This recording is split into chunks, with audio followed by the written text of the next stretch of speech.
council priorities and setting the 2015 regional budget. If you look at the screen, you'll see that we would like to do the overview of all services today by the commissioners. We can get that done this morning. And then on January the 22nd, we had originally planned to do a presentation on the strategic plan, but what we will do instead is a report on the process that we're going to recommend for the strategic plan, which will take us out about 6 months. We believe that it's probably better to take our time in doing the strategic plan. That frees up February the 19th I'd recommend for a regional budget. So after the regular meeting on the 22nd and a report on the strategic plan and a financial overview by Steve, we'll have a growth management committee on February the 5th. Then a regional council meeting and budget begins on February the 12th with a financial overview and the police presenting on the 12th. I'd recommend that we use the 19th for budget rather than the strategic plan, with the conservation authorities and all regional programs presenting on the 19th. And then on February the 26th, there can be further discussion by council of the budget. We've also reserved time on March 12th, 26th, and 27th for regional budget, should council need more time to discuss it. I'm going to start today's service overviews by speaking to those current and emerging key strategic issues across all of Peel services. I will then hand it over to the commissioners who will present their service overviews today, speaking to the operational responsibilities and what has been done with our program areas to address these strategic issues that I'm going to cover. I'd like to start with talking about the changing nature of employment. As you know, economic prosperity is vital to creating and maintaining a healthy community. And there are a number of key economic challenges that pose a risk to Peel's continued prosperity. One of them is the changing nature of employment. Ongoing structural shifts away from traditional sectors such as manufacturing and towards more service sector industries such as transportation and warehousing are expected to continue. The chart on the screen shows the change in the percentage of employees working in Peel in the goods producing sector over the last decade. And you can see that it's declined. It's the green bar that's declined from 26% to 19%. While ongoing structural shifts in Peel's economy are likely to continue to present some immediate challenges, particularly in the labour market, these changes could result in a more diversified Peel economy and reduce its vulnerability to future economic shocks. We'll forecast, on the next slide, you'll see that we'll forecast to be a key population growth area. The province is forecasting a growth to 2 million people by 2041. At the same time, the province is also predicting that over that period we will grow to 970,000 jobs. But due to the changing nature of employment, we have some concerns that these targets may not be reached. And Janet and Steve will speak to this issue in their reviews. In the chart on the screen, the red bars, I know it's a bit difficult to read, but the red bars reflect 2013 data, and the blue bars show data from 10 years earlier, 2003. And just to highlight, what it illustrates is that the growth in businesses has been in transportation, warehousing, real estate, and leasing, and where we have seen declines on the left side have been in construction, manufacturing, and wholesale and retail trades. Unemployment continues to be a challenge here in Peel. You'll see the blue line in the middle of the graph is for all people unemployed in the labour market aged 15 years of age and over. In 2013, it was 9.1%. Now, early indications is that in 2014 that dropped to 8%, which is a positive move, but we are still above the provincial average. What's a particular concern to us is the youth unemployment, youth being people aged 15 to 24, and you can see that it's grown from 2006 at 13% up to 20% unemployed in that age group in 2013. Janet will mention the impact of this continuing trend in her service review, and next week Steve Van Offwegen will also talk about it in his financial overview. Housing affordability is another challenge. 30% of the households in Peel have trouble with affordable housing. having to spend more than 30% of their total income on shelter costs. We have a long, affordable housing wait list in Peel, with about 12,000 households on our centralized waiting list, and the average wait times are about 8 years for housing, affordable housing. Private sector has developed a very small portion of the new rental housing over the last decade. Most new rental housing has been developed by the non-profit and municipal sectors, supported by the other levels of government. In addition, the aging social housing infrastructure creates a financial risk to Peel, because Peel is the service manager for this portfolio, and we have recognized the needs to keep our asset reserves adequate, and we will discuss this as part of our budget overview and budget in the coming weeks. Janet will also speak to the creative work that we are doing on affordable housing later this morning. Another strategic issue is the impact of an aging population. Population projections indicate that the proportion of Peel residents aged 65 years and older will grow from 10.5% in 2011 to 21% of Peel's population by 2041. An aging population means it will cost the region significantly more to deliver the current mix of health and human services and housing services if we continue to serve the senior population in the same way that we do today. Janet will speak to the work of the Aging Population Task Force of Council from the last term and other ways that we are responding to this demographic shift. I said Janet, I think I meant Jeanette. Traffic congestion is another strategic issue. The value of goods that move by truck through Peel every day is $1.5 billion. Peel's Good Movement Task Force identified the economic cost of gridlock through lost productivity at approximately $6 billion a year, and it will increase to $15 billion a year by 2031 if nothing changes. Traffic congestion, as you know, is also having a detrimental impact on the environment, on population health, and overall on the quality of life of Peel residents. Both Jeanette and Dan will speak further to this issue in their service overview presentations. Population growth is putting significant demand on services. We are growing at a rate of approximately 20,000 new residents annually, and that's a combination of natural increase and net migration. As I mentioned, the province is forecasting a population of almost 2 million people in Peel within the next 25, 26 years. This population growth pressure influences both our capital and operating plans and budgets. Council recognized the significance of this issue and established a growth management committee to review and provide input into strategies for managing growth-related infrastructure and costs. Population growth is an important factor underlying all of the services we provide, as you'll see in the Commissioner's presentations. The next key strategic issue that we are concerned about is climate change. I don't have to explain to you, it's having a direct impact on the region's infrastructure as extreme weather becomes more damaging and more frequent. Due to unpredictability of weather events as a result of climate change, we are challenged in both our forecasting and planning. For example, more wet and cold summers result in lower water rate revenues, and we will discuss this in our budget in the coming weeks. Winter maintenance forecasts are less reliable, and we are seeing more frequent 100-year intense storms. Within Peel, the potential consequences of climate change effects are complex and far-reaching, including infrastructure damage, loss of power, flooding, drought, liability exposure, and the impact on human health and well-being. Climate change is having an impact on our operations and our infrastructure, and it will be mentioned by Gilbert in his presentation, and again we'll be reviewing this issue in the budget discussions. Speaking of budget, financial sustainability is something that we keep our eye on. Council established a long-term financial planning strategy to ensure the long-term financial sustainability of regional services and maintain the region of Peel's high-quality credit rating. And it drives all the decisions that we as staff, or all the recommendations that we as staff bring to Council. We have specific concern with the change in the mix of residential and non-residential tax revenue over time. Declining non-residential tax revenues could eventually drive up residential tax rates.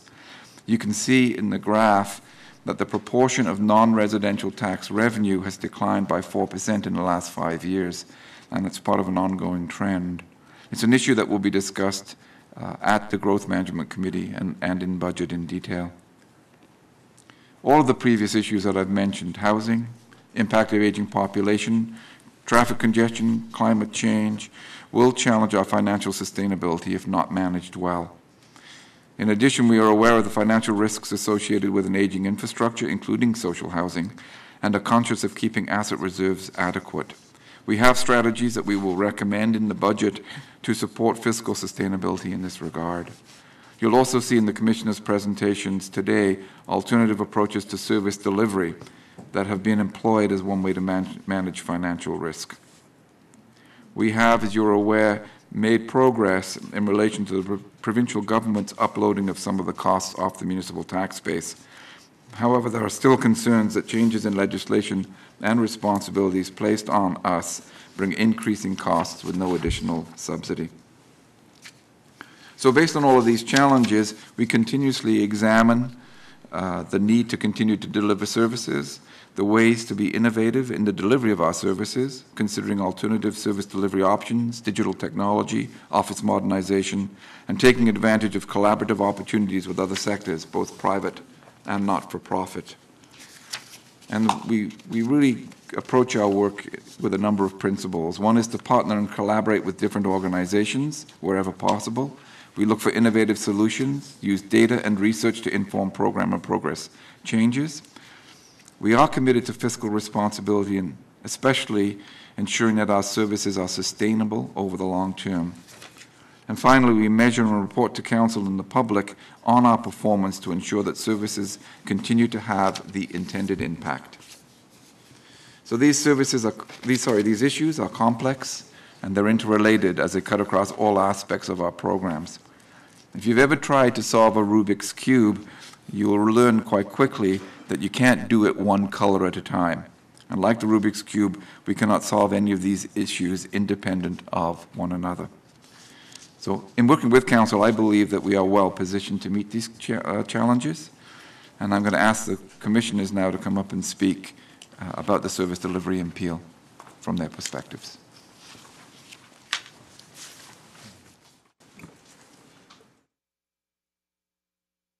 Yeah, I guess, Jeanette, welcome.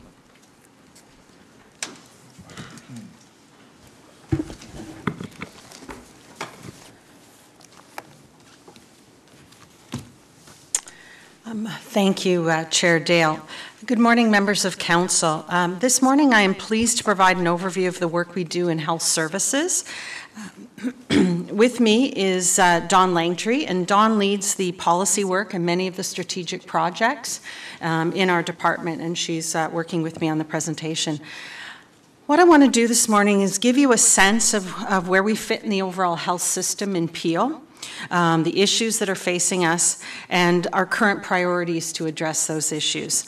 I'm going to keep my comments at a high level. There's certainly lots of detail, but I'd be pleased to bring back a report, a presentation, or meet with any members of Council individually if there's a particular area they'd like to more detail on. Also, more detail around our funding and budget will, of course, come in the coming weeks when I do the budget presentation as well. So our programs and services really fall into three main areas: senior services, which includes our long-term care homes and community support services, paramedic services, and public health. And it's really important to know we don't do our work alone. We work collaboratively with many partners, including the area municipalities, the nonprofit agencies, and grassroots organizations. We do play important roles in the local health system, and we're handing out a larger version of this chart. And we've tried to depict the health system on this slide. We work closely with our other health providers to improve access and transitions for our common clients and patients. Our programs are shown in blue on the chart, and some of these programs receive funding directly from the Ministry of Health and Long-Term Care. That's public health and paramedic services. Others, like long-term care and community support services, receive provincial funding through the Local Health Integration Networks, or the LHINs.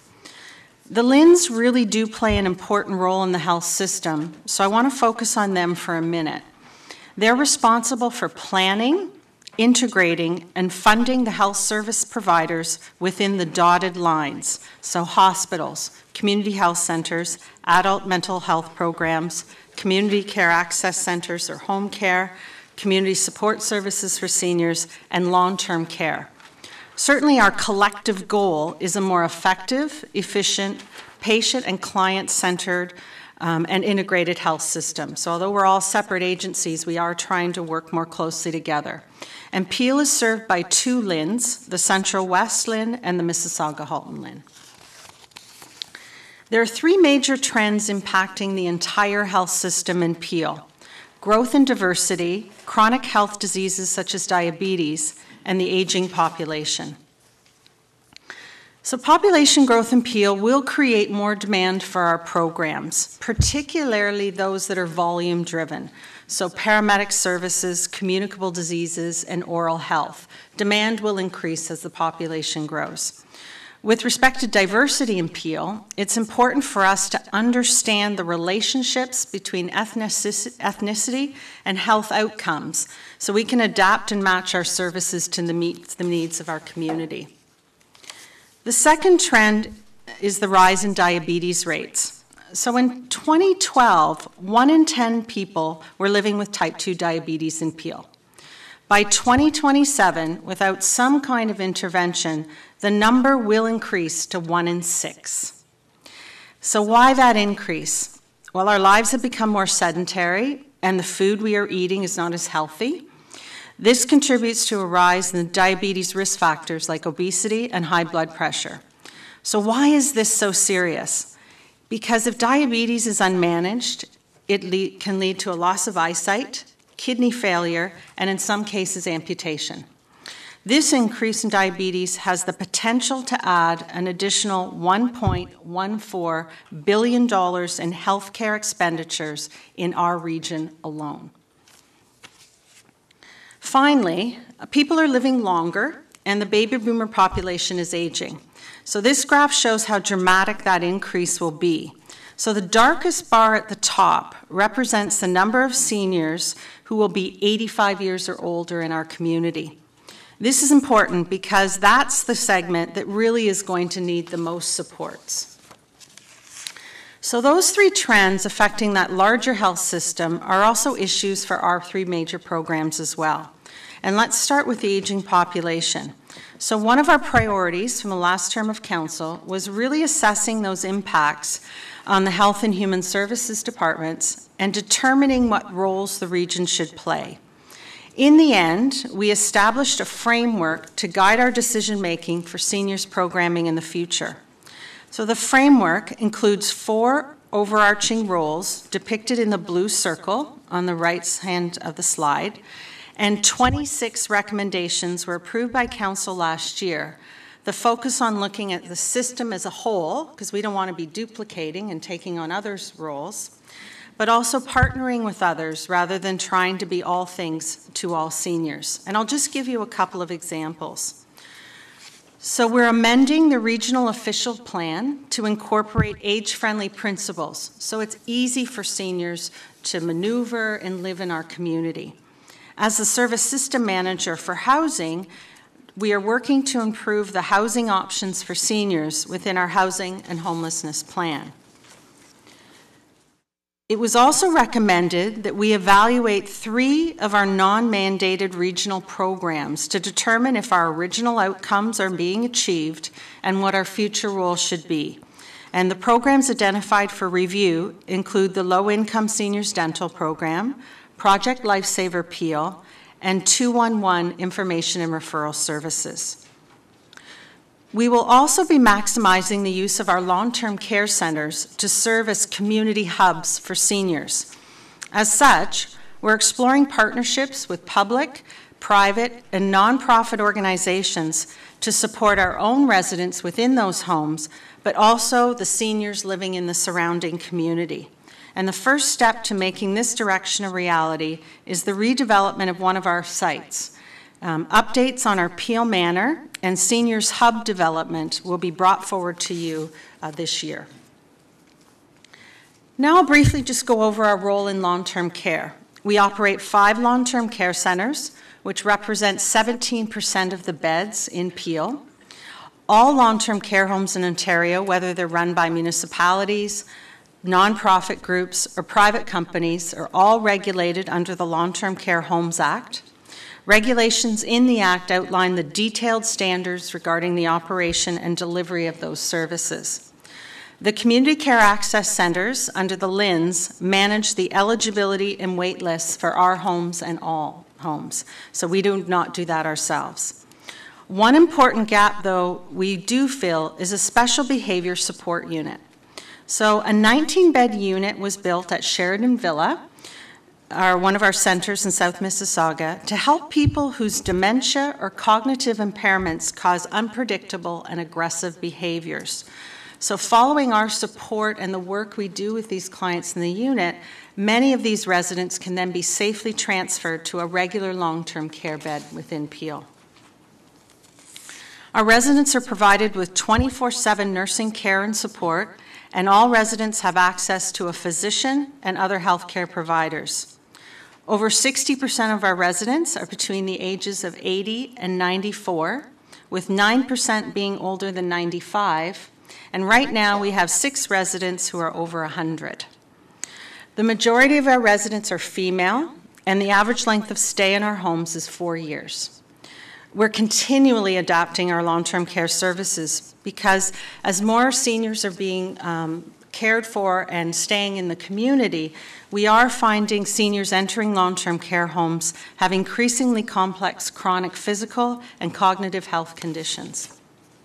Our community support services, adult day and respite, include health and personal care services that help people remain in their community as well as support their caregivers. These programs are cost-shared or 100% funded by local health integration networks and are supplemented by client fees. Again, the Community Care Access Centre assesses eligibility and manages the wait lists. We also partner with Brampton and Caledon Meals on Wheels organizations to provide the meals on a fee-for-service basis for their program. And we also operate a program called Project Lifesaver in partnership with Peel Regional Police and the OPP. And it provides a locator bracelet for individuals in the community who may wander. The majority of our day program clients are older women between the ages of 80 and 84. Most have a number of chronic conditions and some form of cognitive impairment, such as Alzheimer's, and they rely heavily on their families or friends for support. And the best way really to learn about the experience of our clients is really to hear from them instead of hearing. And so we do have a short video. I'm a caregiver to my mother, and she lives with me at home. My mother is not a very sociable person. She never has been in her life, so I was very apprehensive about bringing her into a day program. She enjoyed it so much that we decided to increase the days. Now she's attending 5 days a week. The minute we arrive, the minute the doors open up and I drop her off, it's like the weight of the world has been lifted off of her shoulders. So therefore, I feel very happy going to work. And the staff are just absolutely remarkable. She's now doing arts and crafts. She's doing activities. She sings. She dances. So it's made a huge impact on my life. I'm so appreciative of the care that she receives here. And I'm more productive. Good game, good game. And now I'm going to move on to paramedic services. So last year, Peel paramedics responded to over 100,000 calls. At peak times, we have 48 ambulances on the road. We also have 8 rapid response units, and these units with a single paramedic are situated in the community to arrive on scene faster. So often they treat the issues right on site and no transport ambulance is needed. These units have helped us lower our response times by an estimated 30 seconds. The role we play as the land ambulance operator for Peel fits within a broader system. So within the Ministry of Health is the Emergency Health Services branch. It has the direct regulatory and oversight responsibilities for all land and air ambulance operators. So this branch also directly operates the dispatch provided by the Central Ambulance Communication Centre for most of Ontario. That dispatch centre receives the calls and coordinates the deployment of our ambulances in the community. And data has shown that reform to this dispatch would help the delivery of paramedic services get better. And so previous councils have made this an advocacy policy and priority, and our chief is actively working with the branch to explore options for change. Next are the base hospitals. These hospitals are designated by the province. They issue patient care standards, and medical directors at the base hospital provide the medical direction, oversight, and continuing medical education to our paramedics. Dr. Sheldon Cheskis, who is based out of the Sunnybrook Centre for Pre-Hospital Medicine, is our medical director. He identifies research studies to advance paramedic practice and improve patient outcomes. And we're planning on having Dr. Cheskis come early in the year to give you an overview on the work we're doing. You'll recall the three trends I mentioned earlier in my presentation, so growth, chronic conditions, and aging. They have a really large impact on paramedic services. So if you look at the dark purple line at the top of each bar, you can see that right now about 25% of our calls support the aging population. By 2035, this could increase to almost 40% of all calls. In the next 3 years, our overall call volume is expected to grow by 14%. And based on these current trends, our call volumes will almost double between 2011 and 2035. So these pressures on our system mean we have to look at innovative and strategic changes to how we deliver the services to remain sustainable. So in 2007, we initiated a new facilities model which organizes smaller satellite stations around large reporting stations. So through this model, paramedics report to a reporting station. They're supplied with a fully equipped vehicle. Then during their shift, they're assigned to a satellite station for ready response in the community. And this is our Tompkin Road reporting station, which is a co-located facility with Mississauga Fire Services. These pictures demonstrate the progress we've made and where we are headed with our 10-year facilities plan to ensure timely paramedic response in a growing and aging community. We will complete 4 reporting stations, the red dots, and 20 satellite stations by 2017. Additional stations will be needed in the future as areas such as Northwest Brampton are developed. 16 out of our 24 paramedic stations will be co-located with or will leverage shared land opportunities with our partners, including fire services within all 3 municipalities and the William Osler Health System. We've also improved our processes. One example is our Make Ready process. This transfers some responsibilities, such as vehicle cleaning and stocking, to non-paramedic personnel so that paramedics are in the community responding to 911 calls. Offload delay at the hospital emergency room is an issue that has put substantial pressure on us. And what an offload delay is, that occurs when we wait longer than 30 minutes to transfer our patients to the hospital personnel. This excess time impacts our ability to get back out to the community to respond to other calls. So if you look at the blue line on the top, in 2008, paramedics spent over 40,000 hours in offload delay, and it was projected to grow to over 60,000 by 2015. So we needed to find a way to stop this lost time from increasing. So as a result of process improvement done with the area hospitals, and the continuation of a ministry-funded hospital offload nursing program, as depicted in the green line, we have not only stopped that increasing trend, but we have reduced it by almost 25%, and it's something we're continuing to work on.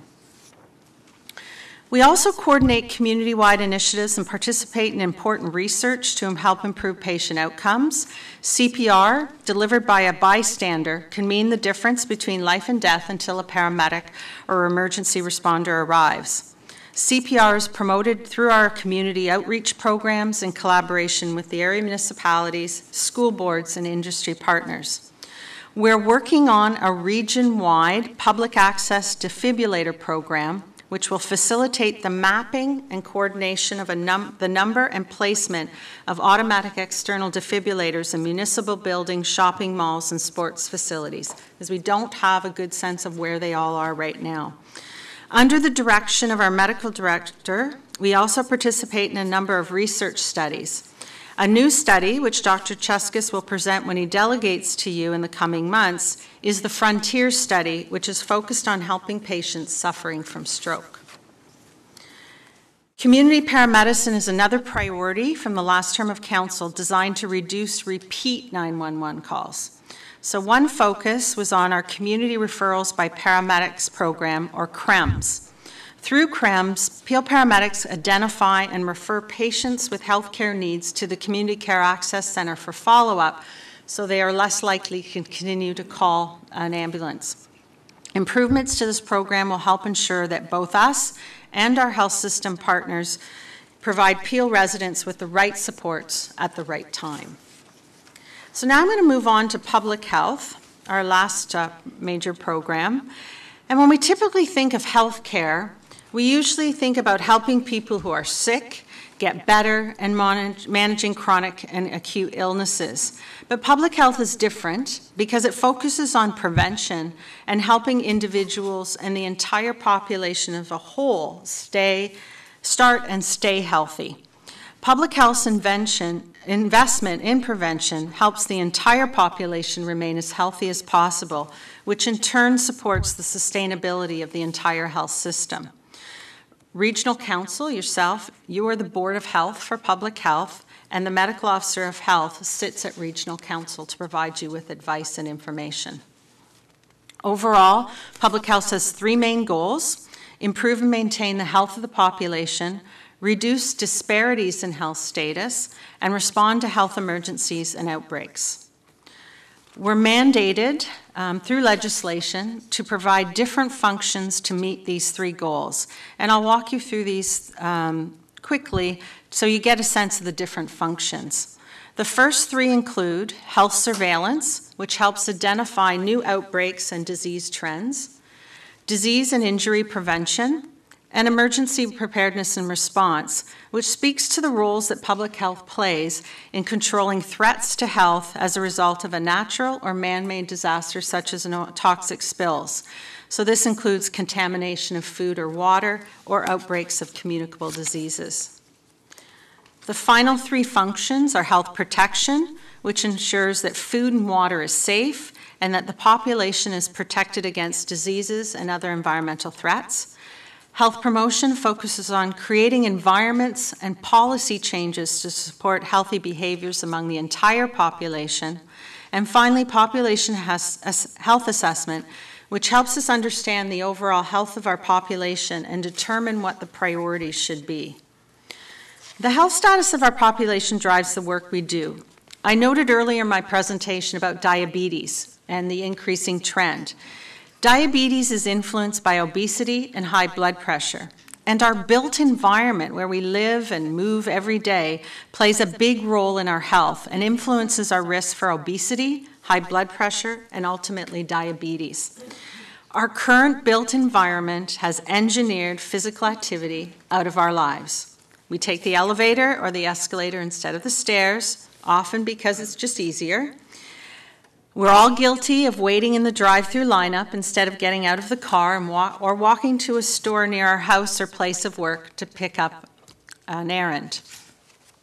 As a result, we've made it a priority to transform Peel into a supportive environment for healthy living. We're focusing on the broader built environment so that everyone, no matter what their age, where they live, they have an environment that supports their health and well-being. And this includes bylaw and policy changes that promote active transportation. So, for example, we've moved forward with amendments to the official plan, including the addition of an assessment tool, the Healthy Development Index, to evaluate the public health impacts of new developments.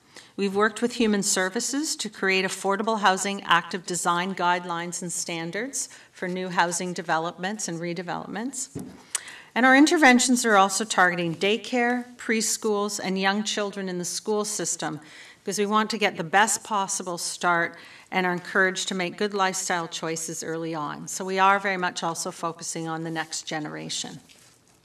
So does active transportation really make a difference?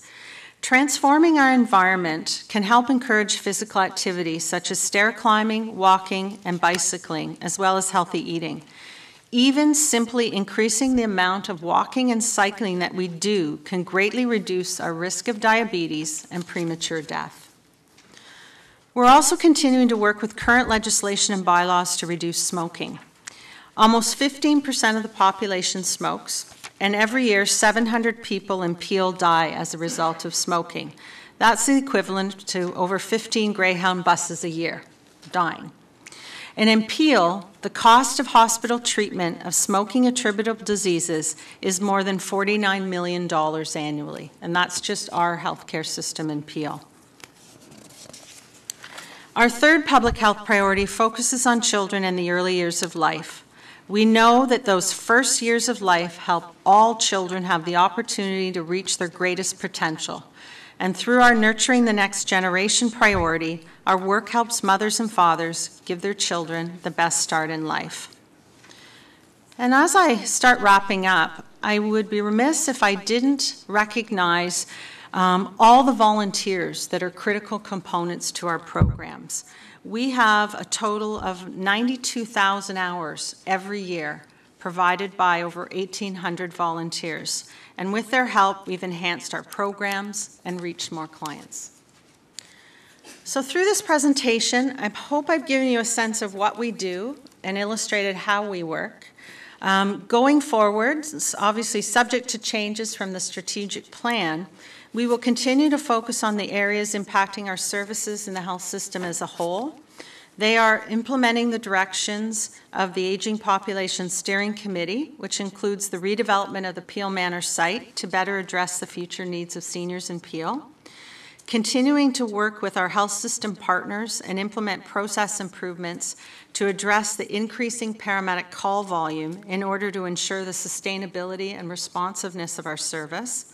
And continuing to move forward with our public health priorities to address the health impacts of our built environment, reduce use and exposure to tobacco, and nurture the development of our next generation. So thank you very much. The health leadership team and I would be happy to answer any questions. Well, Council let David off easy, but I think there's going to be some questions. That was an excellent overview, by the way. And, thank you. Some of the information you provided is quite alarming as well. Councillor Groves.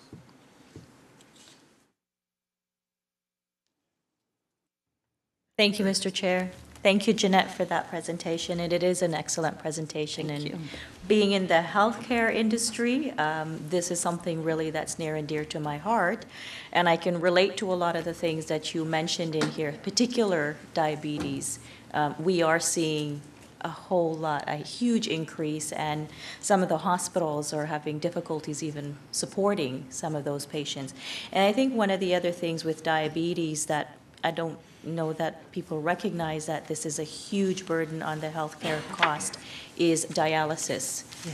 When the kidneys start to fail, patients are in the hospitals, they're doing dialysis, they're there 3 times, 4 times a week, and they're there for hours. That's a huge cost on our healthcare system. So I guess I was wondering, we have the Intergovernment Relations Committee, and the province is saying, take all this growth, do all this stuff, but one of the things they never do is provide money for infrastructure.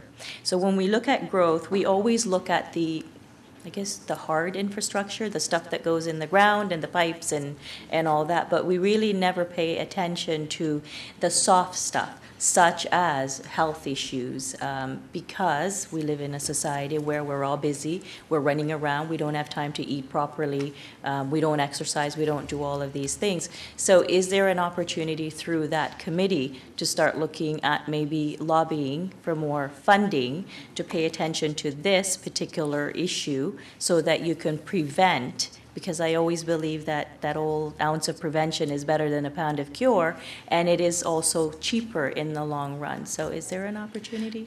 Certainly, and I'll give you one example. Recently, our medical officer of health with medical officers of health in the GTA did a report, and they took the Metrolinx plan, because we're advocating for more transit, and they quantified the health benefits of that plan of having more transit. And it's huge, because people walk to the bus stop or to the subway stop or whatever it is. So simply advocating for transit, funding for that would make a huge difference on people's ability to get around. We could certainly look at some other areas. The built environment is huge, and we're finding that the Ministry of Health is starting to recognize that policies in the Ministry of Housing and Municipal Affairs and other parts of the government, policy decisions they're making over there, they're starting to connect the dots to show the health impacts of those. So there's probably quite a few more, and we could look at even bring a report forward on some of what those are. And I don't know whether Dr. Davila wants to add anything. So sure, I can add a few things. I think that clearly funding is a major issue, as you've alluded to, but I think that what Jeanette's getting at is that we're looking at opportunities across the board, not necessarily specifically related to traditional health or healthcare portfolios, but in fact recognizing that investments in a wide variety of different areas actually do have significant health impacts from a public health perspective. Mm-hmm. So I think there's lots of opportunity. Right, and it's a domino effect, because if you don't keep people healthy, they're not at work, so you don't have, things are not moving while the economy sort of slows down.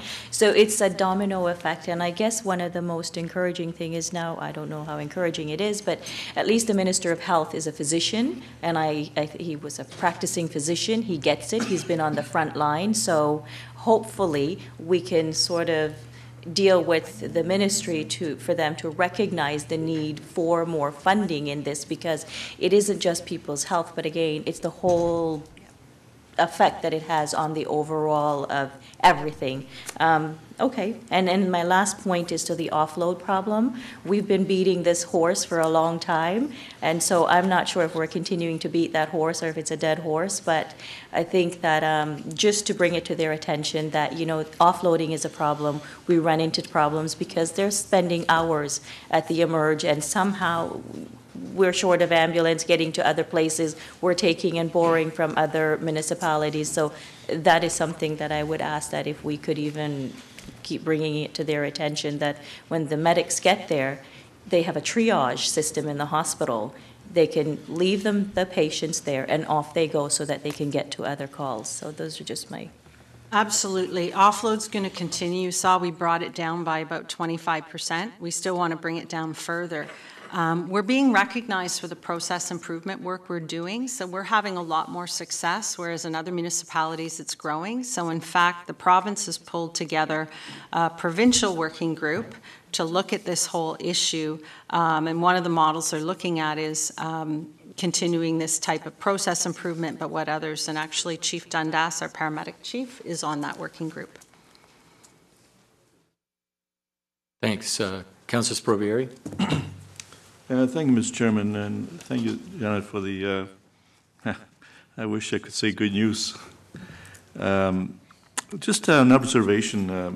The city of Brampton provides recreational facilities across the city, and they're very well used. For instance, I use the Wellness Center here in just next to the hospital, and the place is just bulging with usage. It's huge.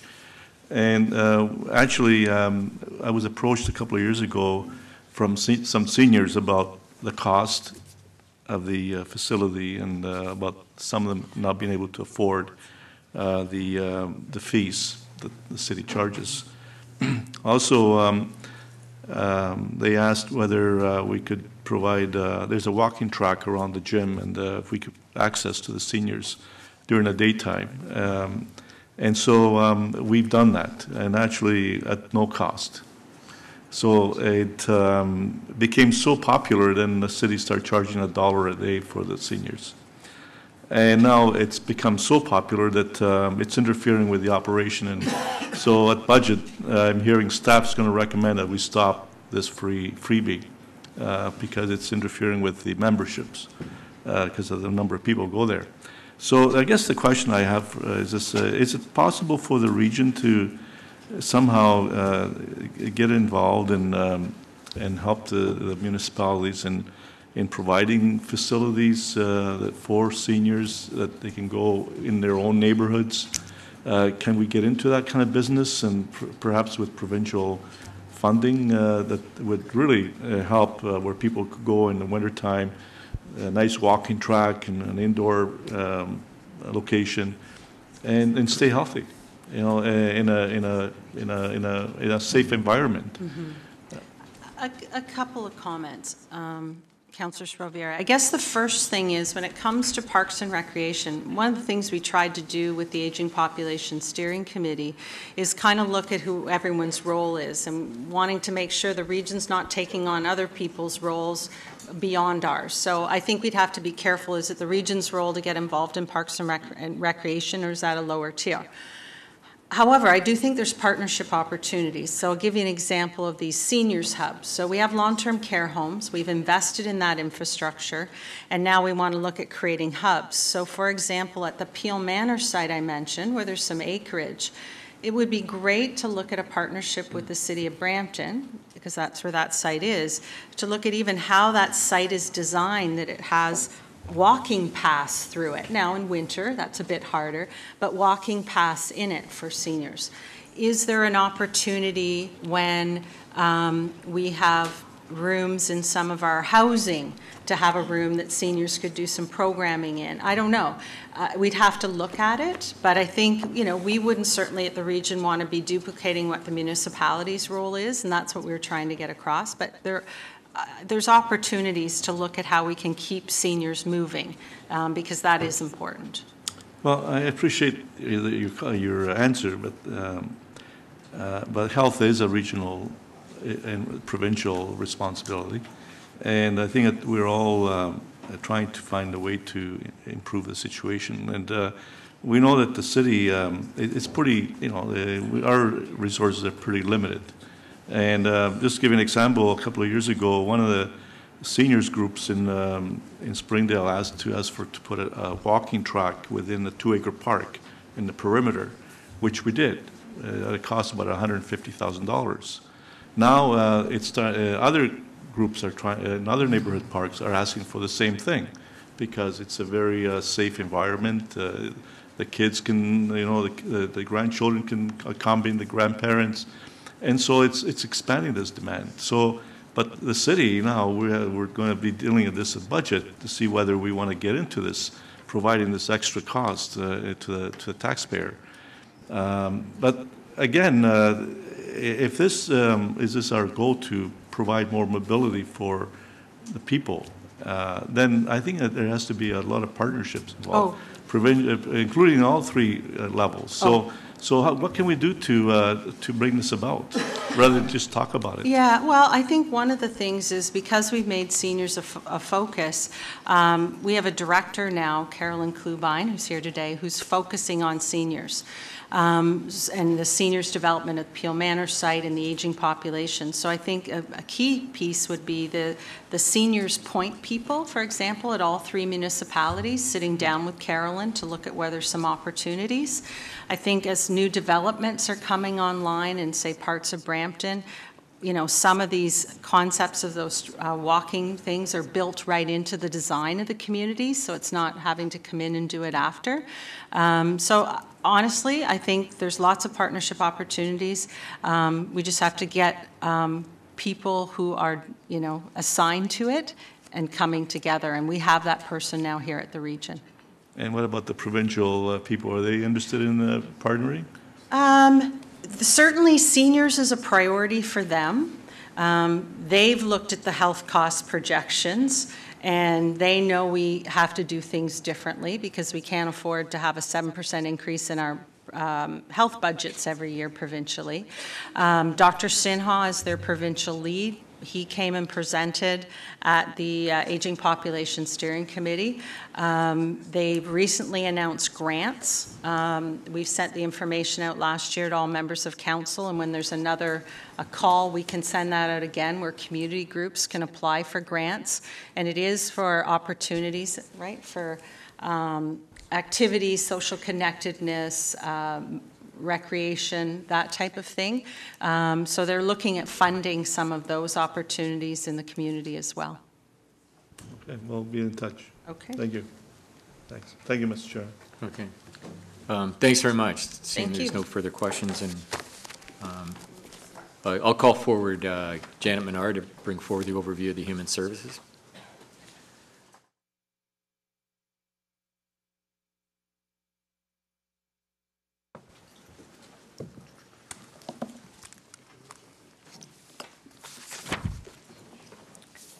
Thank you, Chair Dale. This is Nikesh Schmidt sitting beside me. He's helping me with the presentation and the technology that we're trying out, something a little bit different. So on behalf of the Human Services Department, I'm pleased to present Council with an orientation to our work and our journey, including our challenges, successes, and future trends. Our story is that of an integration journey over the last several years and what is possible going forward. In essence, our work is about people and the communities they live in and improving the well-being of both. While our focus is on Mississauga, Brampton, and Caledon, we believe that positive change in Peel can influence the entire province and beyond. Human Services involves 4 primary areas: early learning and childcare, affordable housing and the prevention of homelessness, social assistance and employment programs, and investment in the nonprofit sector, including local initiatives. So let me talk about early learning and childcare first. The value of investing in the early years is firmly entrenched in evidence. We know that a good start in life leads directly to success in later years and reduced costs to taxpayers through the education, social services, justice, and health systems. We have almost 32,000 licensed childcare spaces in Peel. This past year, 13,000 children from low-income families were able to attend childcare with subsidy support. Additionally, 1,300 children with special needs were provided with a range of services, some including subsidy. And we provided literacy and parenting programs to over 30,000 individuals. Housing and homelessness. Within the affordable housing system, we have almost 21,000 rental units and shelter beds. Over 13,000 families are paying affordable housing rates in rental housing through a range of rent subsidies. We currently work with over 200 housing providers that include nonprofit and private sector landlords. As well, 380 low-income families are purchasing their first home with loan assistance from Peel.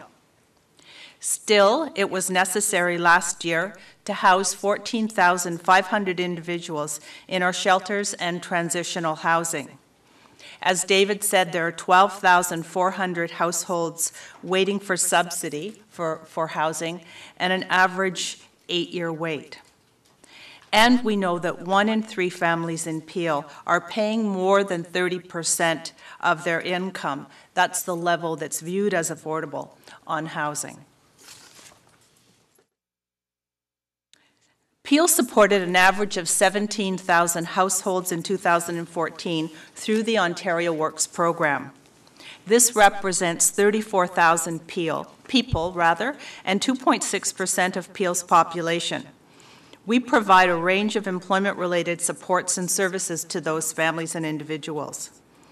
The number of families receiving social assistance is driven in large part by Peel's unemployment rate, which currently sits at 8% and is higher than the provincial rate of 7.3%. We pay close attention to social assistance numbers as they're a leading indicator of our community's well-being.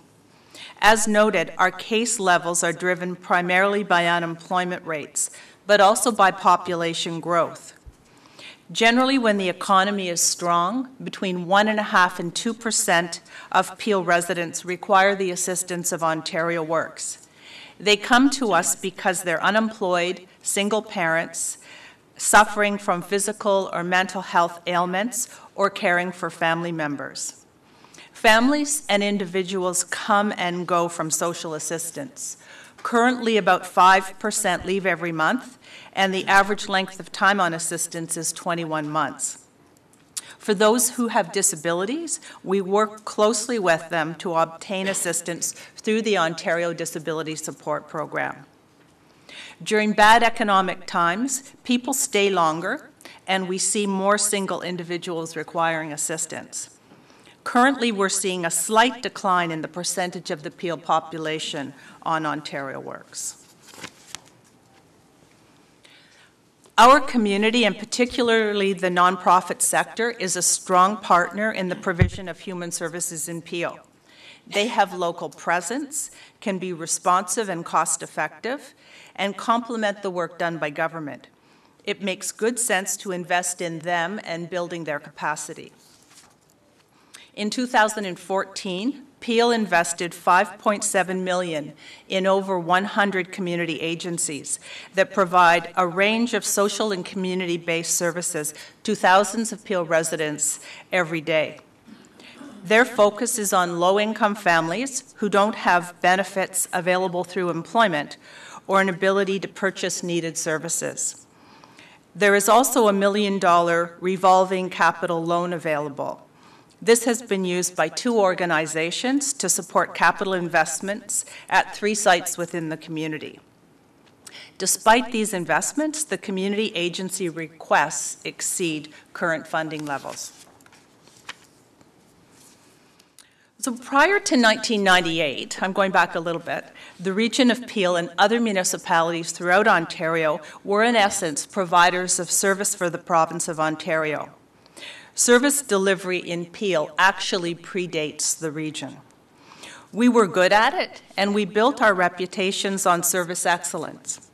In 1998, the province introduced local services realignment through the Services Improvement Act, giving Peel and 46 other municipal entities responsibilities as system manager for a range of human services. When the province established us as service managers, they also defined our new roles as planning, resource allocations, standards, and governance. Peel is required to have a comprehensive understanding of our housing and early years systems and plan accordingly. We need to know the number of children, their ages, their future needs, where they live, where they'll need to access childcare by way of example. We must then allocate available funds appropriately within these systems. In housing, $174 million of provincial and Peel funding is managed and distributed, and in childcare, $117 million is allocated throughout the system. To manage accountability across the systems, we must ensure compliance with both provincial and local rules. As an example, in the near future, Peel will be distributing wage enhancement funding to childcare providers to increase the wages of ECE teachers, early childcare teachers. There are requirements associated with this provincial funding, and we must put mechanisms in place to ensure compliance. And finally, we must make decisions around roles and responsibilities. Who delivers what service and how? A good example is the investment made in Peel Children and Youth Initiative for integrated community and system planning for all children 0 to age 24. Another example is clarifying the distinction between the role of council and the role of the Peel Living Board. Last year, staff provided a housing workshop for council to assist them in understanding our service manager role and how it differs from their role as sole shareholder to Peel Living. This chart shows our accountabilities, the range of housing providers, and Peel Living, which is one of our 48 housing providers in Peel. While the housing system manager reports to council, Peel Living is managed by an independent board that will be comprised of 6 councillors and 5 community members. The general manager and director of housing operations is a member of our human services leadership team, and as such, our work on a daily basis is integrated.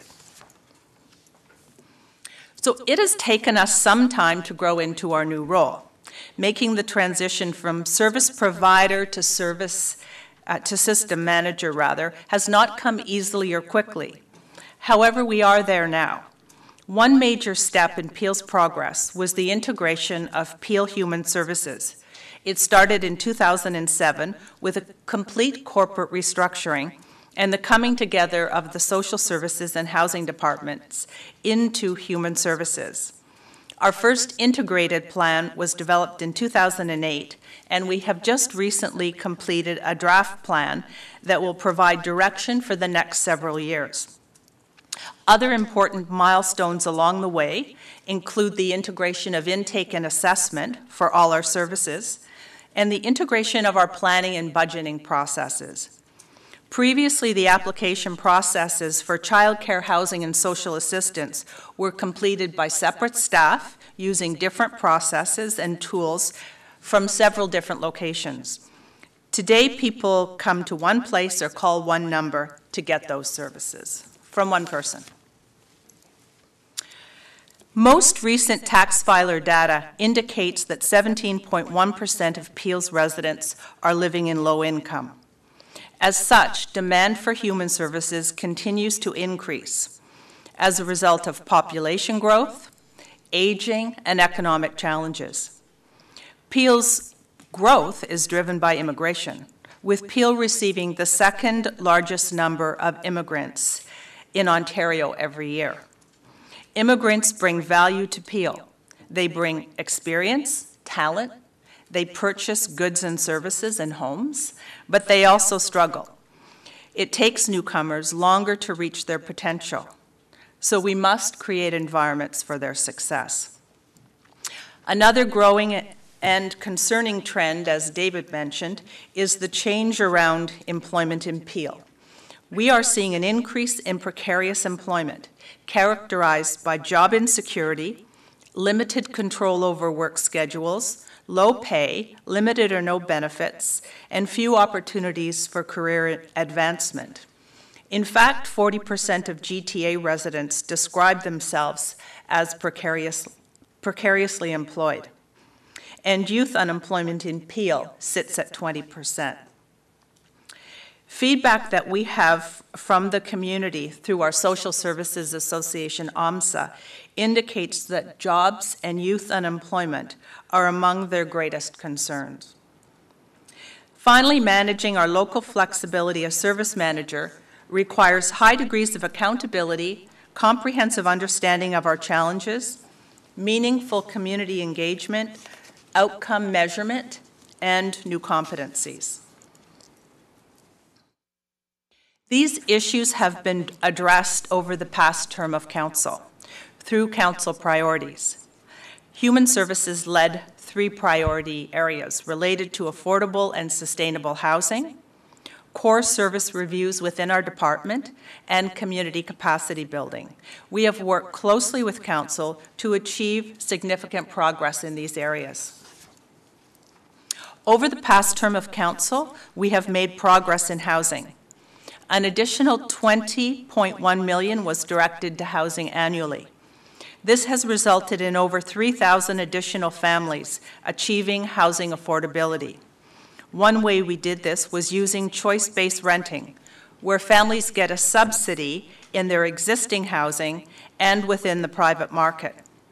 4 new affordable housing buildings were completed: Snell Grove Place, Villa Polonia, Credit Vale Mills, and Norton Lake. These provided a total of 769 new rental units, home to Peel families. and 516 first-time home buyers were assisted with a down payment loan. 380 actually remain active. In our most recent build, which is Hanson in Brampton, we used an alternative service delivery model and reduced the average Peel contribution from $87,500 to $7,500 per unit. SHIP will own the building and is carrying a $26 million mortgage. As the service manager, we have supported Peel Housing Corporation, our largest housing provider, with planning and change on a number of fronts. And finally, we have launched a 10-year housing plan that sets out our work for the future and incorporates the work of the Aging Population Steering Committee that Jeanette referenced. The objectives of the Housing and Homelessness Plan are increasing the supply of housing, increasing ability of people to get and maintain housing through their lives, and improving the efficiency and effectiveness of the system through integration. The service review work has involved several areas. Within Ontario Works, we have recently analyzed our role and our $16 million annual allocation to employment services and supports for social assistance clients. To do so, we had to look at the entire system. We learned that in Peel, there are 79 community agencies delivering employment services at 51 sites. There has been no plan to link them and no understanding of need. This is changing. It also provides us with the opportunity to focus on employment priorities, such as youth unemployment. The review of our role in childcare, with the introduction of full-day kindergarten, resulted in our withdrawal from direct delivery. This and additional provincial funding contributed to 3,600 additional children within low-income families being able to access licensed childcare. An additional 535 children with special needs now receive service, and today our childcare subsidy waitlist is eliminated. This also means the elimination of the administration and cost of the waitlist that at one point contained 4,000 families, many of whom were not even ready for childcare, but they got on the list because they knew the wait was so long. The building of community capacity has taken a number of forms, including partnerships, leveraging community assets, and collective impact. Because we want to promote changed behavior and integration within the Peel community, we now fund collaborative change. And funding is available to nonprofit organizations that need assistance in strengthening their organizational effectiveness. This can include board or executive director development, finance support, process change, capacity building. As well, we no longer fund programs and initiatives. Within the community, we've changed our focus over the past few years based on their input and feedback.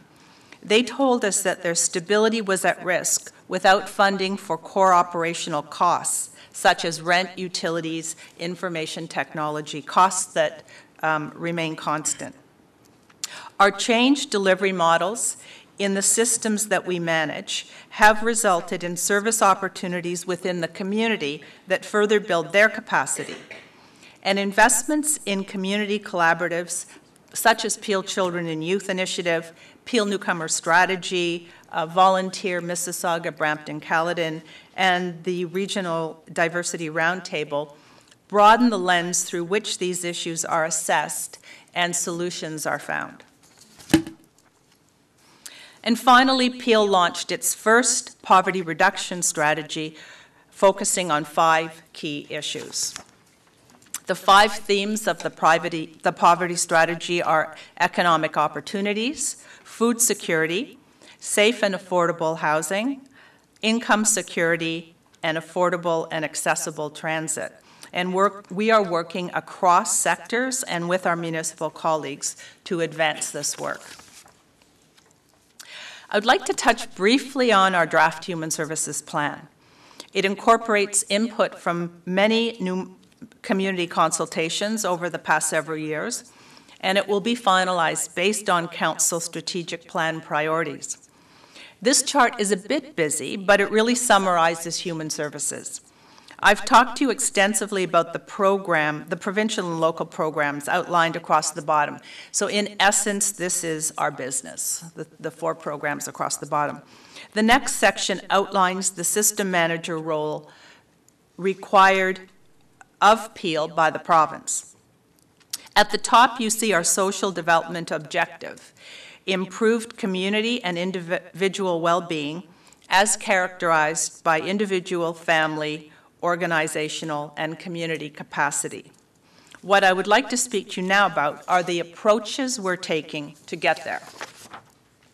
The Human Services strategy is to move the social development yardstick forward in Peel through increased supply, improved access, more service and business integration, and capacity building of assets. This means we ensure we have the right mix and numbers of services and supports, that services are accessible and inclusive, the system is integrated and provides services that are seamless, timely, and effective, and that we continue to build individual and organizational, ours and other organizations, and community capacity. Although these are discrete approaches, we have observed that they have a synergistic effect. Finally, I'd like to speak about some key trends that have our attention and that we believe consider merit going forward. The first is local flexibility. It has been key to Peel making some of the changes, advancements, and savings that have occurred over the past few years.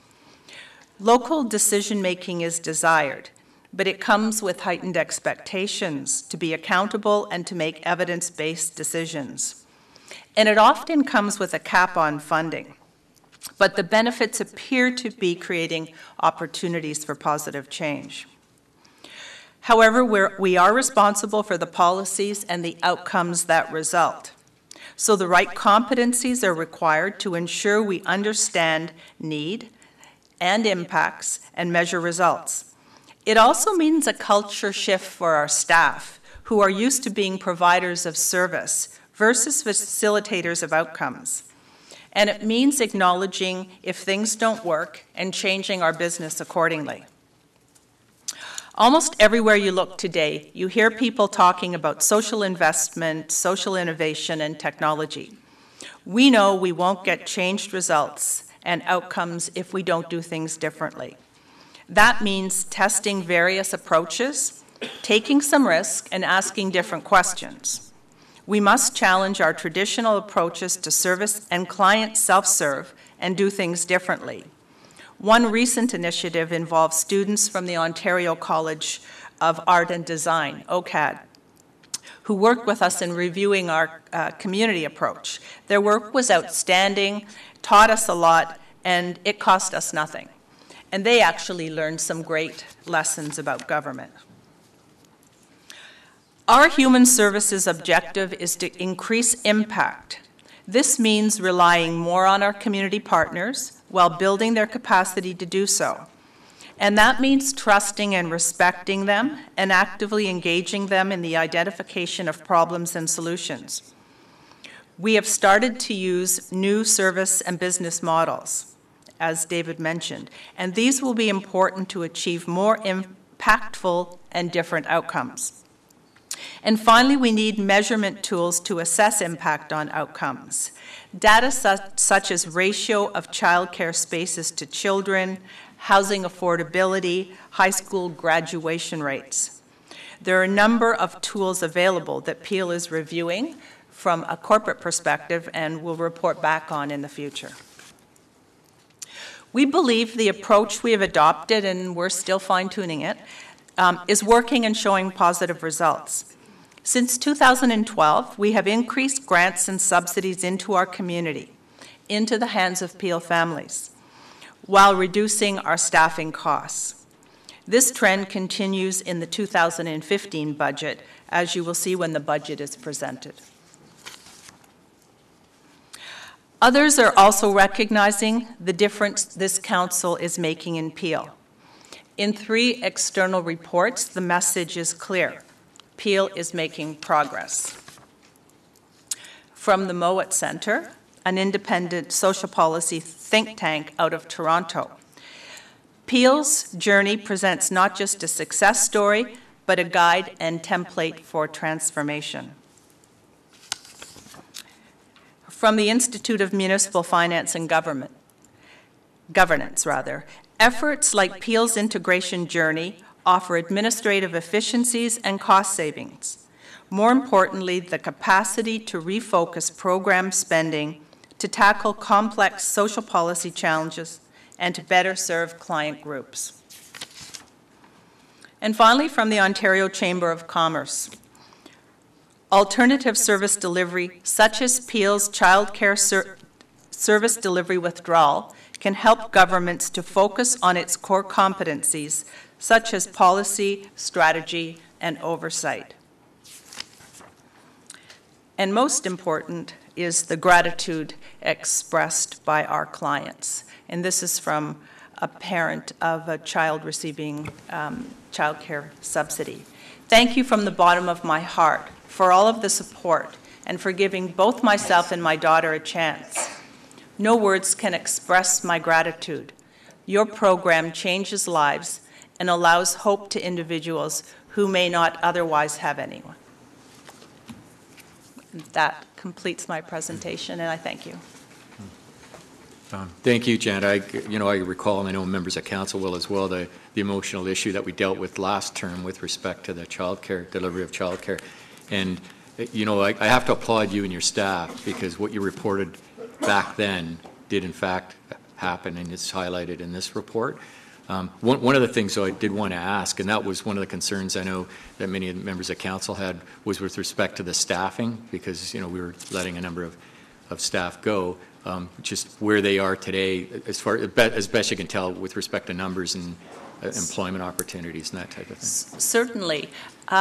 Well, for those of you who don't know the story, the government was actually moving 4- and 5-year-olds into the school system, so they were creating 1,300 new teacher jobs in the school system. At last count, 90% of our teachers who lost employment or who would have lost employment through our withdrawal ended up in the school board system. Yeah, no, thank you for that. I thought it was important to address. Thanks very much for your overview. My pleasure. Thank you. I'll now call on Commissioner Dan Lebrecht to bring forward the Public Works overview.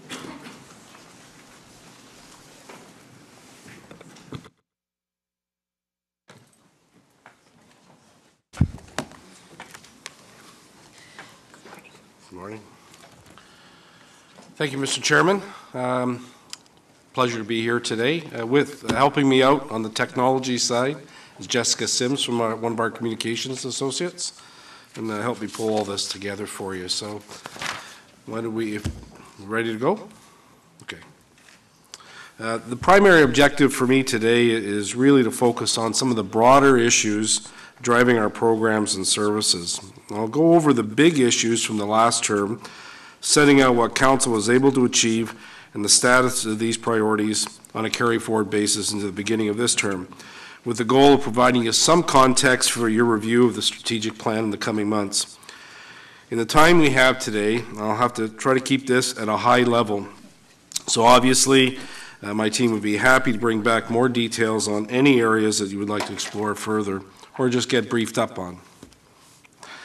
And just as a reminder, as the previous slide showed you kind of the Public Works Department as an organizational structure, that isn't the really important thing. The real important issue is the services and processes that we are responsible for to the citizens and businesses that we all serve. And while the historical context of our department has always been about infrastructure, our approach is really more about how our team supports this community. And within the transportation theme, the CAO had set out in his comments earlier this morning that community polls continue to reflect the importance of finding solutions to congestion. For your reference, I would point out that this poll was undertaken by Environics Research Group last spring, and as you can see, it found that transportation issues have been top of mind for a number of years to our residents. One of the unique issues that we need to integrate into our planning and our work, and why it makes it a little difficult sometimes to address congestion, is that we are part of a larger network of services in a manner similar to how our public health team works. So it's essential in finding solutions that we do that by building alliances and collaborations with everybody else with the goal of improving the community's quality of life. Can't have a presentation without facts and figures. So currently, our transportation network is handling almost 3 million trips a day. Preliminary models forecast that by 2041, with a 2 million population and 970,000 jobs, we'll have to be dealing with over 4 million trips a day.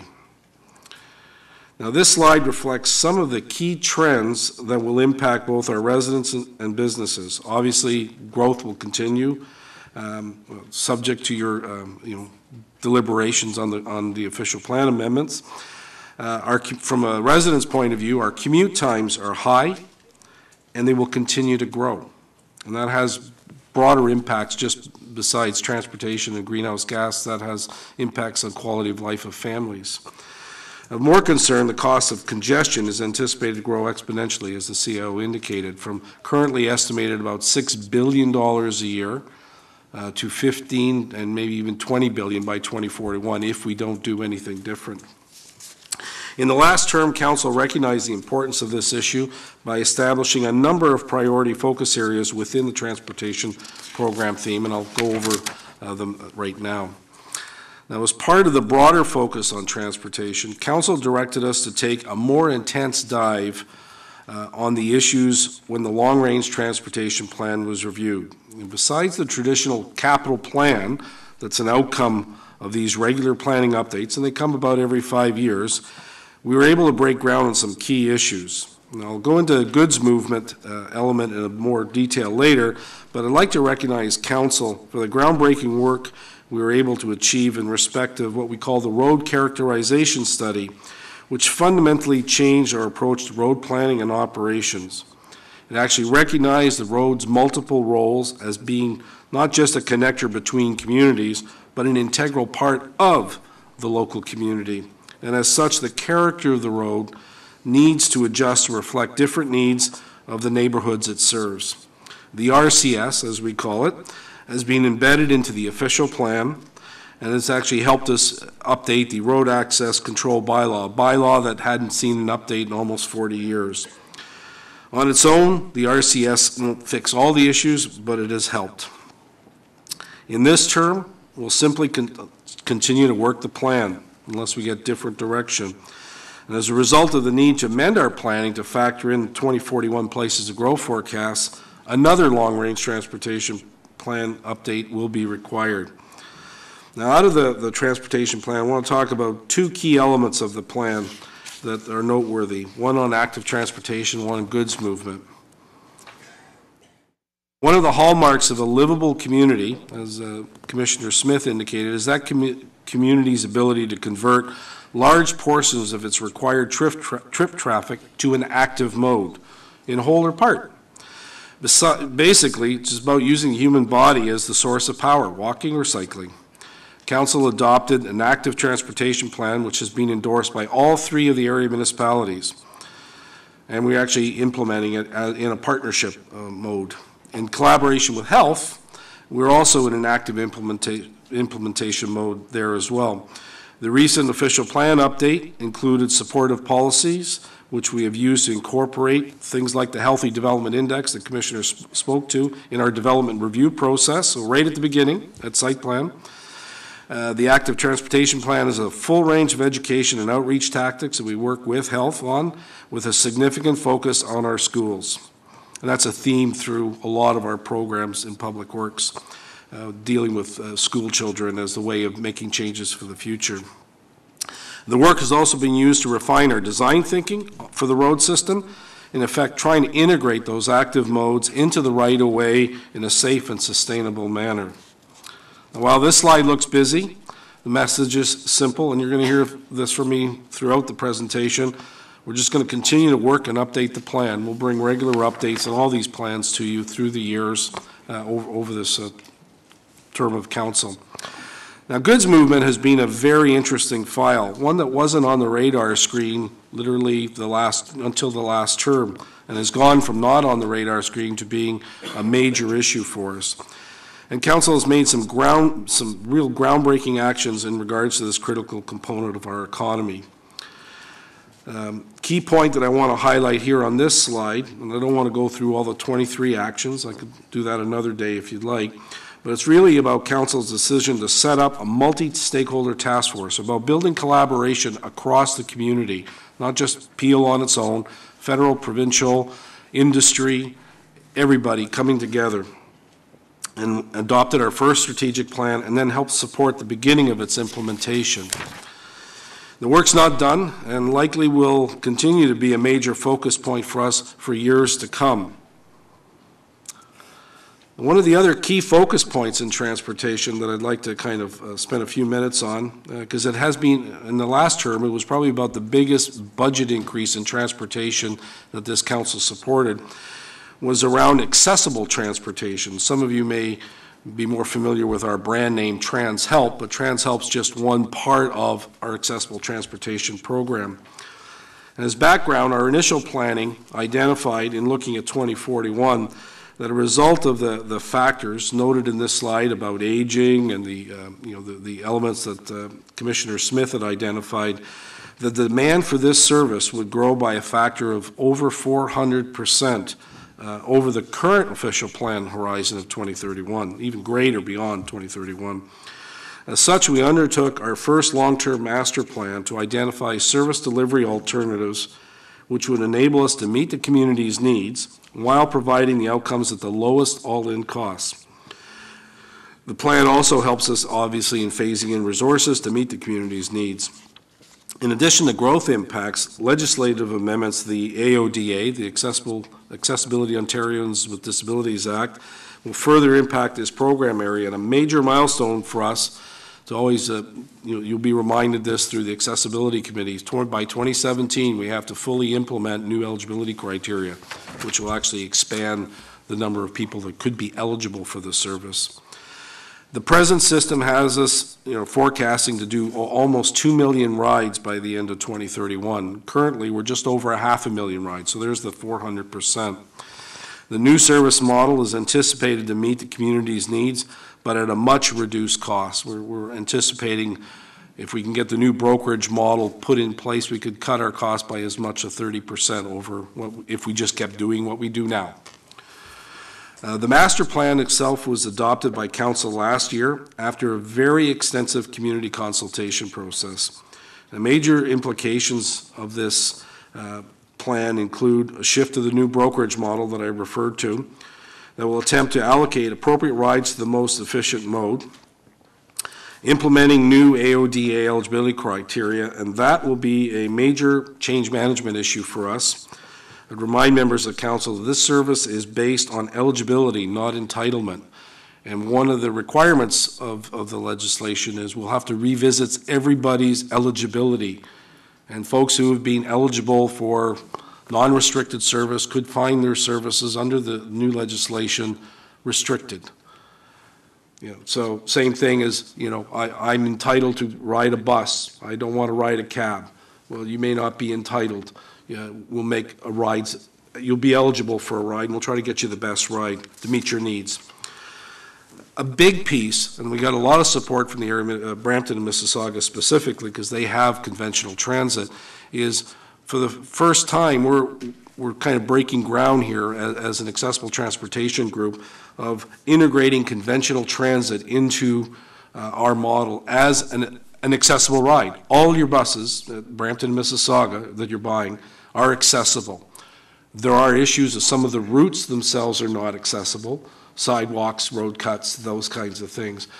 But transit, the investment of billions that we've done as a community across Ontario, is a viable option for part or all of some of the rides that we're going to be dealing with. So we're working very closely with the cities, trying to do the change management plan, getting people on conventional buses as part of it. And you'll see that starting this year, which means you may get calls from some of our clients who don't appreciate our opportunity to try to find efficiencies. Now, the other side of that is, as we expand the number of our folks that we use in our brokerage model, besides, doesn't have to be taxis, it could be liveries, it could be the Alzheimer's Association, anyone who is in the business of moving people with issues, and we're doing a lot of work with the LHINs on that. As we expand that, we also understand that quality assurance and quality control to protect the rights and the values of those clients. It's easier for us to do it if they're all on our buses. Our staff are trained. You will have heard, some of you who have been here for a while, sometimes some of our other brokerage partners may not have the same level of quality. Just as that was an issue in the daycare or concern, we're taking this seriously. We're going to make quality a big focus over the next number of years. Council provided some support for a transition team last year to commence this shift. This will be a big shift. And obviously, when we get into the budget, there'll be some requests for some additional support to kind of move this into implementation, active implementation. Within the environment theme, there's a couple areas I want to focus on: waste management and our wastewater services areas. Background for waste. I'd just like to remind folks that we basically have three basic services. It's complex, but we have three basic services. We collect garbage, but mainly at the curb, and through a series of 6 community recycling centers. We process that garbage, diverting just under 50% of it, and then we dispose of the rest appropriately. And for background context, I just want to go over a few points so you kind of get the bigger story the council went through in the strategic plan update last year for waste. We handle 500,000 tons a year. Our legislative mandate is residential waste, but council has added a few other elements, things like a number of business improvement areas. We do work with the school boards on the recycling programs, and all the municipal facilities we basically pick up their garbage as well. When council was reviewing the plan, they look at our recycling programs, and they identified that on the blue box side of the business, we're in line with other municipalities around the GTA. And that makes sense because we've had the blue box program in place in one form or another for a long time, close to 30 years. However, comparable to our neighbor, Peel didn't show up as well with our neighbors in respect to organics diversion. That's source-separated organics, the stuff from your kitchen. And the difference the only difference between the two is all the other agencies have introduced biweekly garbage collection. So biweekly garbage, but weekly organic. And that's why council adopted the plan to migrate to biweekly collection program starting in 2016 with the new collection contract. And the rationale for biweekly collection of garbage is really simple. You basically open up any garbage bag on the street, and we've done the audits. Over 44% of what was inside a green garbage bag was actually organic material. So the whole concept of the biweekly program is by having weekly collection of organics and biweekly of the garbage, that call it the stinky stuff, will migrate from the garbage bag into the green bin, therefore diverting significant amounts of waste and diverting it into a use that's more beneficial. And as you can also see there on the blue wedge, there's still about 17% in the garbage bag that is material that could be recycled as well. So it's a journey, but the major focus is on organics. With blue box recycling, hopefully will improve as well. Given the larger carts with lids, they'll be used to capture recyclables. So the new waste reduction and resource recovery strategy, and I won't give you an acronym for that, the council adopted had a few key focus areas. One, it was really about focusing on strategies to reduce the amount of garbage that actually gets to the curb. So eliminate garbage going to the curb in the first place. So again, it's in the background. You are not going to see it a lot, but we're working with the packaging industry, with the federal government, with the provincial government, in effect, to find ways to reduce stuff actually getting to the curb in the first place. The second piece was obviously it's about the enhanced organic recyclable diversions coming from the new curbside collection program. And in order to find a way to deal with our waste within Peel, so that was one of the key issues the council wanted to deal with, was we want to deal with it within Peel and reduce our carbon footprint associated with the trucking to landfill that we're currently doing. Council renewed its focus on energy from waste, thereby implementing what we call PERC, the Peel Energy Recovery Center. Excuse me, it's kind of a post-Christmas cough. Full review of the last item as well that we identified was we needed to do a full review of our processing infrastructure as well, and that's actually the core reason why the Waste Management Strategic Advisory Group was established, was to kind of help guide us through the literally scores of options that we can bring forward on that. So our focus over the next few years will be really, I won't call it simple, it's going to be busy, major change management focus. Implementing a new collection contract and roll out the carts will have a major impact on our community. New way of collecting, new contractors, and potentially and likely changes in collection day and times. And so I think you already, I don't have to elaborate, I think you get the Peel, the PERC procurement process. We'll try to continue moving forward on that. I've got a couple slides on that coming up. And a complete infrastructure review for our recyclable, organic, and leaf and yard waste transfer and processing infrastructure. I'll talk about that in a few seconds as well. And a big part of this work, and it ties back actually, a few folks have made comment about the Governmental Relations Committee. The waste file is one that's probably had the most volatility due to provincial legislation. This government has not been able to actually approve a Waste Resource Recovery Act amendment for about 7 or 8 years. And things go up and down, and funding goes up and down. So the current minister in their mandate statements is committed to making some policy decisions in the next few years that will have impact on everything we do. Now a couple slides on PERC. Just I know some members are fully briefed and others are not so much. Just very high level, the intent ultimately of this facility is we'll process 300 to 400,000 tons of garbage per year. Our base needs are about 300,000, and council wanted the procurement process to allow for alternate bids to have bigger units to bring innovation to play. The base site is currently approved is our Peel Integrated Waste Site, which is at Torbram by the 407.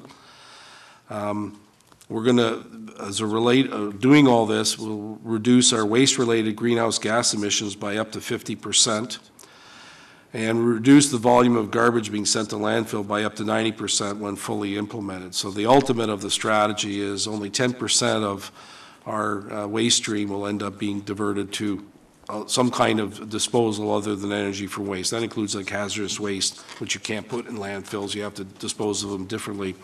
And PERC itself, feeding estimated 30 megs into the grid can basically create enough electricity to generate the needs for 27,000 households. The process has been long, not as long as our colleagues in York and Durham have had, but we started the formal review of this process at the beginning of last term. Right now, we're at the point where we've basically finished the first year of environmental screening that's required. We have to do some background work. And we're in the process of arranging a meeting with the chair is leading with the 3 mayors to visit the Minister of Energy to obtain what's called a power purchase agreement, which would in effect be the agreement to sell the energy to the grid. Without that, we don't have a project. So that's an important step. Looks not too big on the screen, but it's a big step, and hopefully we'll resolve that in the next few months or so. And then after that, we'll get into the procurement of the site itself and the construction. As you can see here with the environmental assessment work we have to do in the environmental screenings, we're not talking about going live until like 2021 or beyond. So this is still a lot of work to do on this project. Now, on the material recovery facility and organics processing infrastructure, the message is pretty simple. We're near design capacity, both at the recycling facility itself and our organics. We're actually having to ship organic material to third-party processors because we're at capacity at this point. The equipment, primarily at the MRF, the Material Recovery Facility, is actually near the end of its life, and we have to make some decisions in the next little while. Do we just replace the equipment or do something different? So it's a good time to look at this. And as I indicated, the provincial regulatory framework and the funding for that continues to evolve. So there may be some changes in the businesses we should be in versus we shouldn't be in. And we'd be bringing those back over the course of the year. Now, on the water wastewater front, the first comment is if you got any infrastructure program, this is it. We're infrastructure heavy. $15 billion of value underground that nobody sees. And there's a lot of work required to kind of maintain that, and most people don't even know where the water comes from. They just know it works. It's tested, it's potable, and basically we haven't had too many things to be concerned about over the last number of years. There are two issues, though, in the last term that Council did have major concerns about. One was capacity planning, and as the CAO indicated, part of the climate change issue, impacts of extreme rain events on the community and our system. So on infrastructure planning, the reality is what we're seeing on the ground is different than what's in the official plans. We've been seeing residential growth coming faster than originally planned. Non-residential growth, not as fast. The type of infrastructure or the type of growth we're seeing has changed from greenfield to intensification. So Council wanted to look at a number of other issues, especially as it relates to intensification, to help us in kind of giving them advice as they move forward into the growth management review. So as far as the prior term, we fully conducted and completed master plan updates for all our, the Caledon, the groundwater system and the lake-based systems, as well as our wastewater systems. And we began a number of risk assessments on the transmission and reservoir systems as well to kind of see where they were, what we could do, make sure our state of good repair dollars were being spent wisely. So in this term, we're going to finalize the work more on the sewer side. We've completed the water transmission system. Now we're going to be looking at the wastewater transmission system. And really, I think the next few years, at least for this year, our major focus will be supporting growth management in looking at 2041 and post-2041. And some of you will recall we actually brought reports on ultimate scenarios and implications on infrastructure in the case of, I think, post-2041 of an excess of $4 billion more of new investments that have to be made. So that will continue to be a big piece of work. On extreme rain events, there were two areas that we wanted to focus on. One is on the regional road stormwater management, and then the rest is really the integrity of the wastewater collection system. Now, our formal work related to stormwater management, so officially the stormwater management term of council priority became, in effect, a strategy development for managing stormwater coming off our regional road system, and we're doing a lot of work with that in collaboration with the conservation authorities and the cities to make sure the network works well. But on the other side, the connection of extreme weather events to our sanitary system hasn't been lost. it may not show up as a specific issue, but it's near and dear to all our work that we've been doing. Since the July 2013 storm event, which impacted primarily the east of Peel, we've been well engaged with the area municipalities and the conservation authorities in developing and implementing adaptation and mitigation strategies. And what you're going to see this year and in the coming years, continuing the second bullet point's really about, based on the data we got from the flood analysis, going into neighborhoods and trying to do what we can to protect the sanitary system from getting inflows of rainwater, whether it's manhole sealing.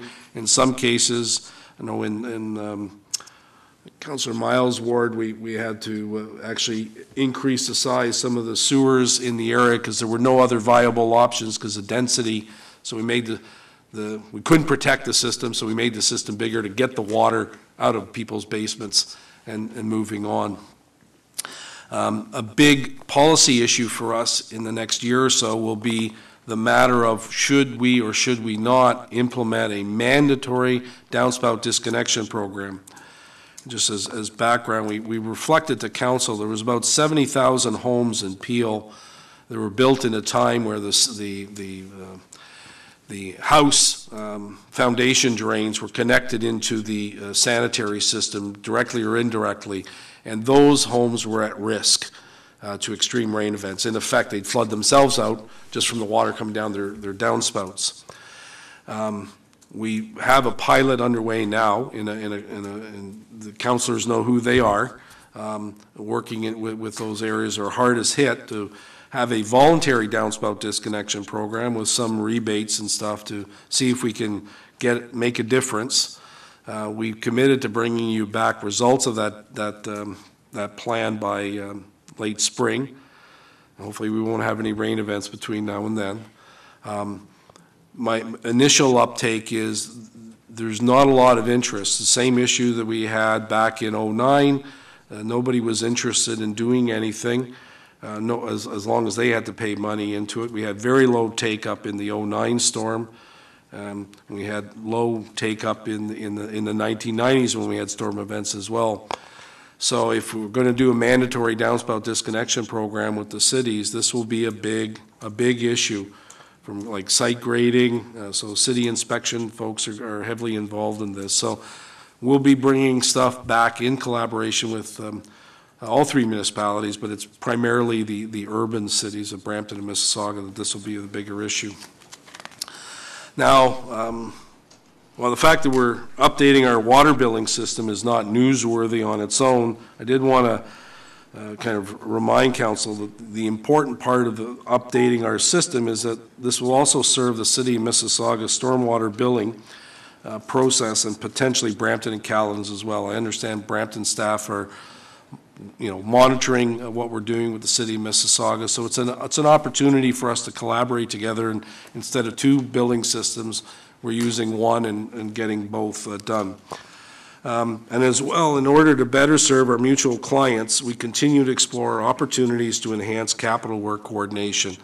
We do get lots of external client satisfaction feedback, and the only area that our scores are need major improvement as a result of capital construction. And that's an obvious, anytime you do capital, you run down. You'll never get the 99% satisfaction on construction. We understand that, but we think we do a good job, but we can do better. And we'll continue to bring some thoughts back to this council over the next few years. And that's it, Mr. Chairman. Thank you very much. Are there any questions? Seeing none, I'd get out of here quick. Thanks, Jessica. No, thanks, Dan. You sweating? Oh, yeah, Gilbert. Yeah. Yep. No, I'll call on Commissioner Gilbert Savat to bring forward the overview of the enterprise programs and services. Welcome, Gilbert.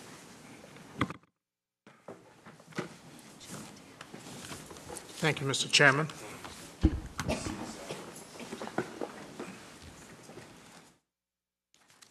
Good morning, members of council, ladies and gentlemen.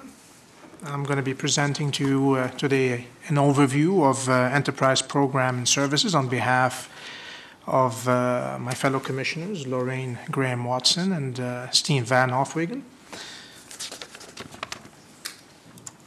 Drive my own presentation. So enterprise programs and services basically provide enabling services for our partners within that have presented earlier this morning. And we're made up of three key areas: service, innovation, information and technology, corporate services, and finance. We provide diverse services that are centralized and that enable synergies across our partners. They include information technology, information management, service innovation, client delivery, working with our workforce, real property, advice and assurance through our council, strategy development, regional planning, council support. And from a finance perspective, we help support the corporation's finances through procurement, budgeting, treasury services, loss management, and enterprise asset management. Our clients that you've heard from today include human services, public works, and health services as well.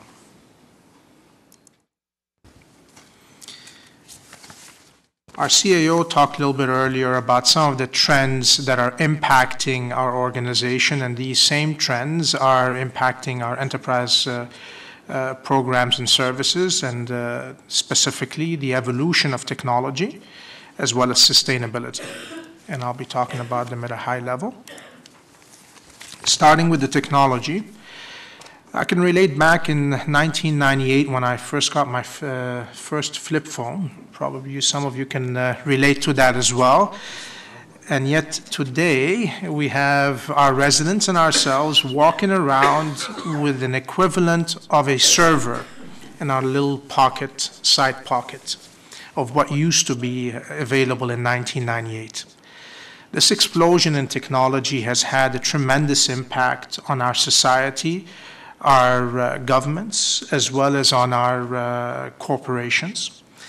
Technologies that have allowed us to connect vehicles, smart vehicles, what they refer to the Internet of Things, everything from smart fridges to smart everything, impacts that are entering the health field.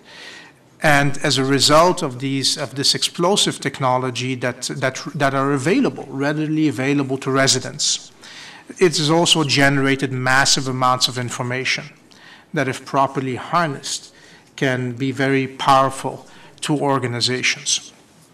Now, one of those changes that this has brought about is an evolution and a need for some specialized talent, and creating, in certain cases, challenges. So if I took an example of an IT enterprise architect, this is a new role that has become more and more important in today's world.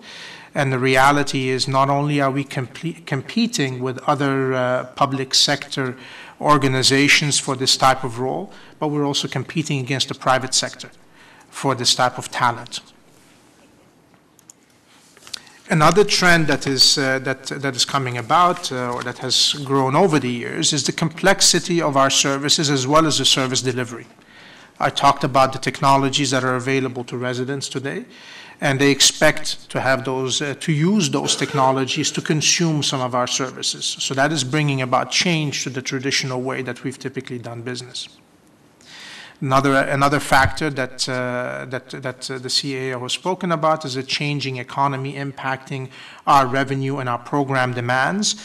And Steve, our Commissioner of Finance, will be talking a lot more in detail about that next week. Last but not least, we are one of the country's fastest growing region. Therefore, we have to provide services to more people and more diverse services as well. I'd like to focus a little bit on some of the achievements that we've been able to accomplish, starting with my fellow Commissioner Dan's Stinky program that you referred to a few minutes ago. We've launched a few days ago our first foray into self-service. with the delivery of an application that allows our residents to select their carts. We designed that solution for mobile, knowing that a lot of our residents, the majority, through fact-based, evidence-based studies, have access to this type of technology. And the numbers this morning demonstrate and support that, whereby we have 95% of those who have selected their carts have done so using our online capability versus walking into our centers or calling our call center. So this supports really the analysis and the evidence that we have found through that. Furthermore, through again more working closely with our residents, we have been able to identify that our waste site, which used to be 800 pages, really can be properly supported through the delivery of 10 pages instead, to allow us to provide more targeted and relevant information and services for our residents. Another area I'd like to talk about is PAMA.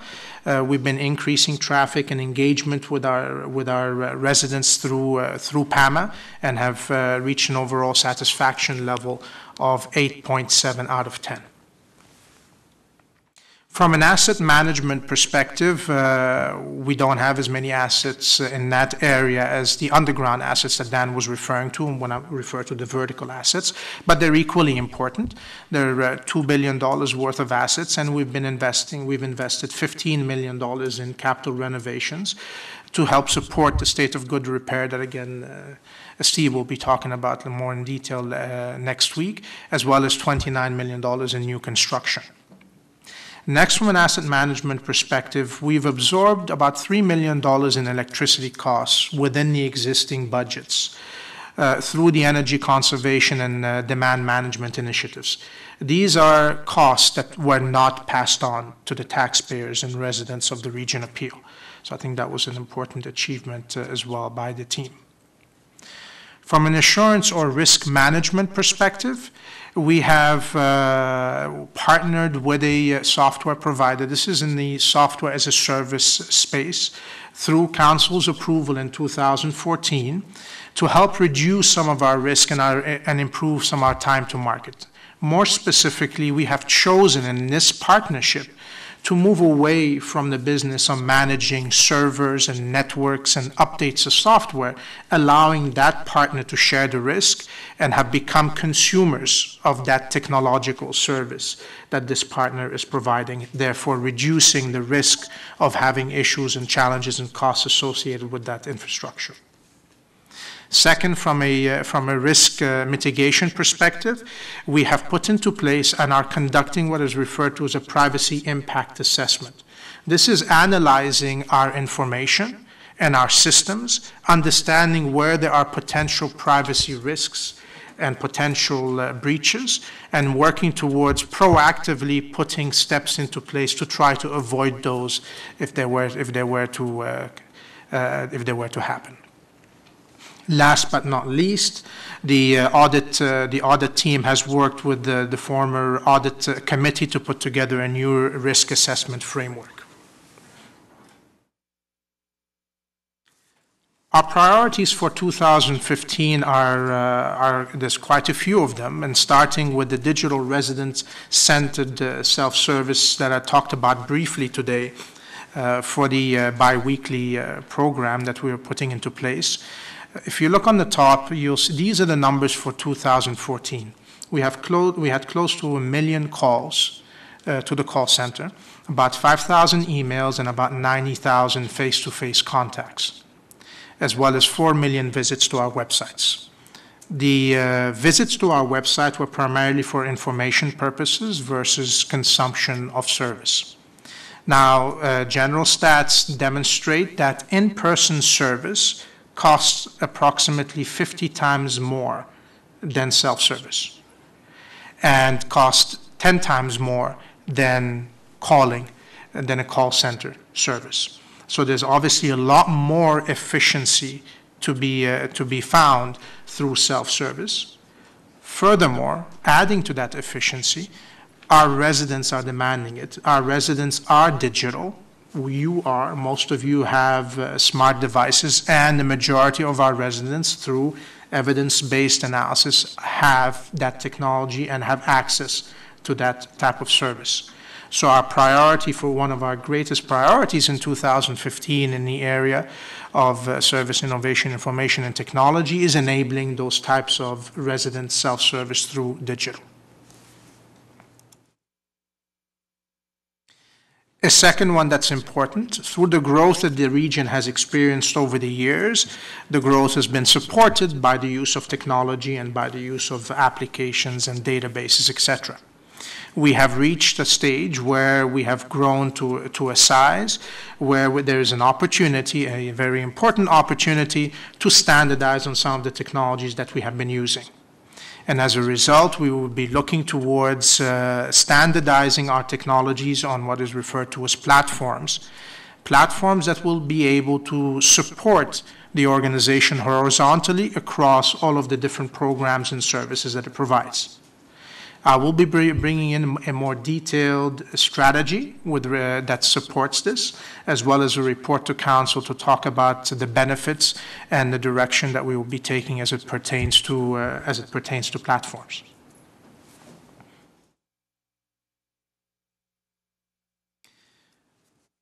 Most organizations, and I believe, and definitely the Region Appeal, strongly believe that people are a corporation's biggest asset.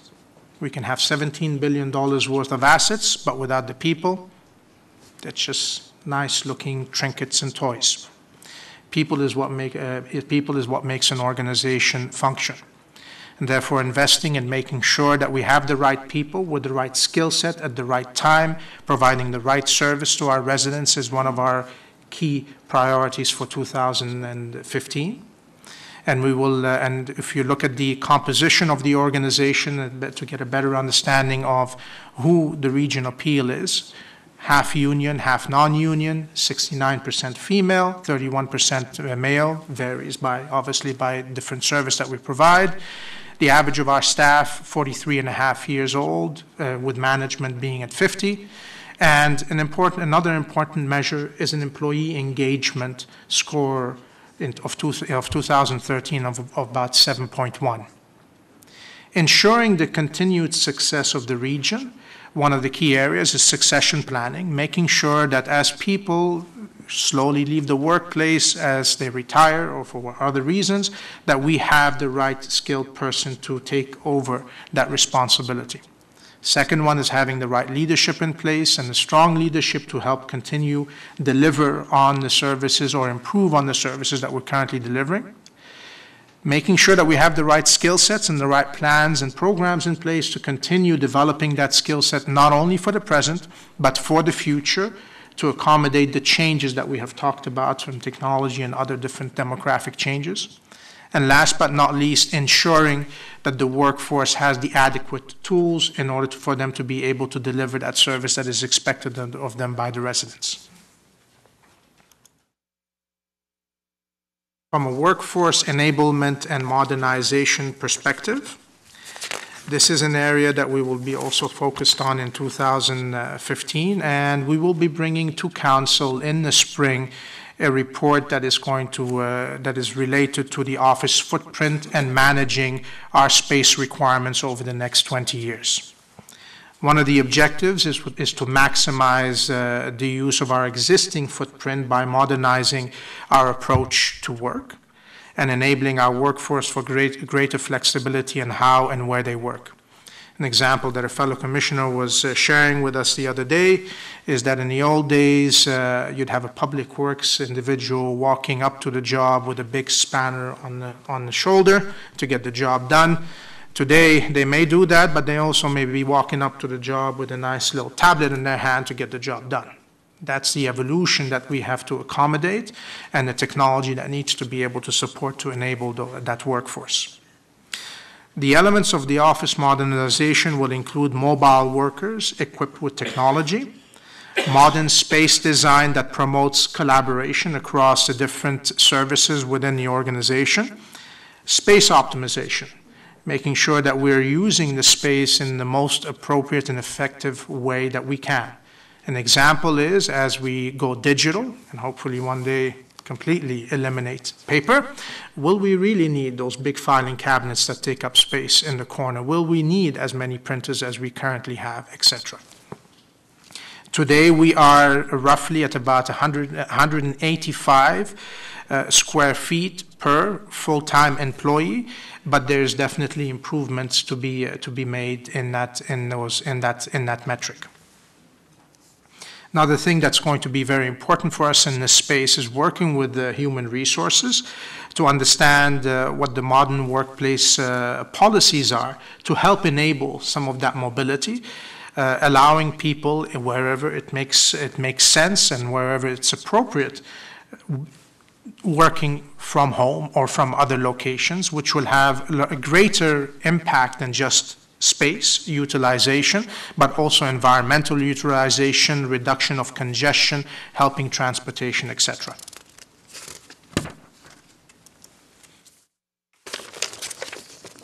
Next element that I'd like to talk about is asset management, and these are the vertical assets, not the horizontal ones, that are number at 362 with a total vertical value of $2 billion. And some of the work that we're going to be doing there is identifying and understanding the different risk tolerance for the different asset classes. Not all assets are created equal. A light fixture does not require the same attention as a water pipe that is carrying precious products. So we need to understand what the risk tolerance for the different types of assets, and therefore put the appropriate program in place and investments in place to mitigate the appropriate level of risk as it pertains to those different assets.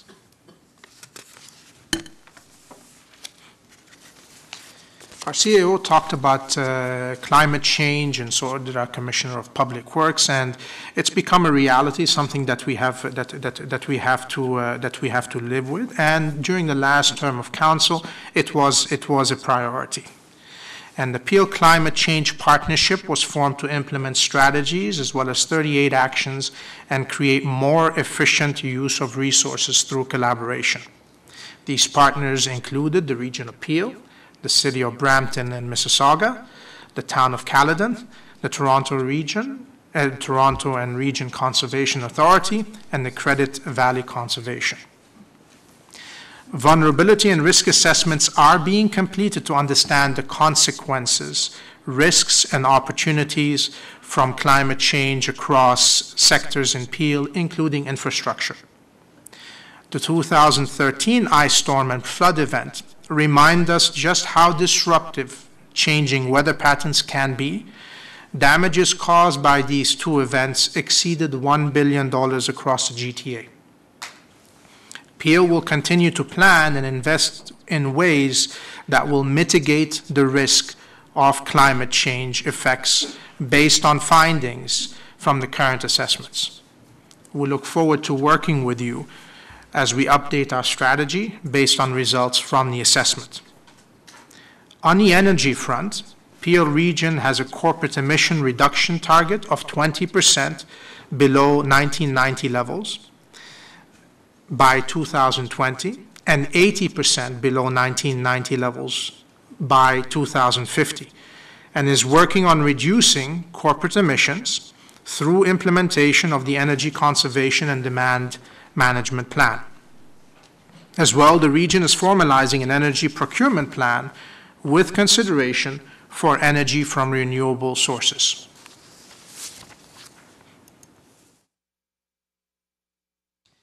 Next priority is growth. This is not in order of importance, obviously. Growth is extremely important.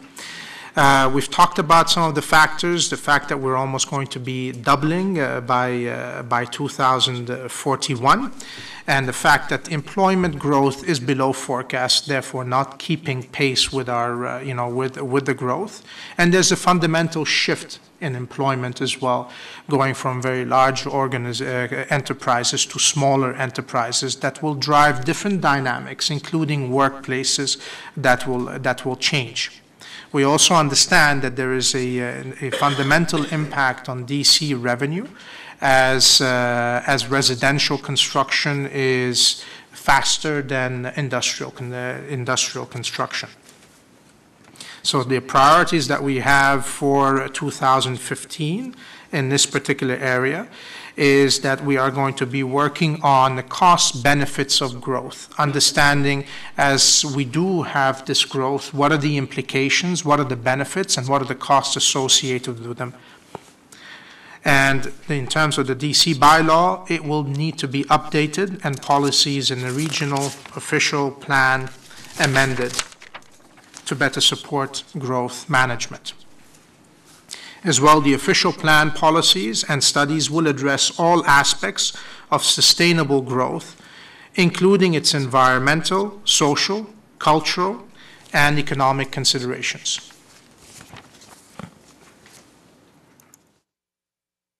In summary, the list of priorities that we will be focused on in 2015 are range from resident-centric self-service capabilities that hopefully more and more you'll be seeing with, and hopefully you'll be hearing from your residents and obtaining feedback.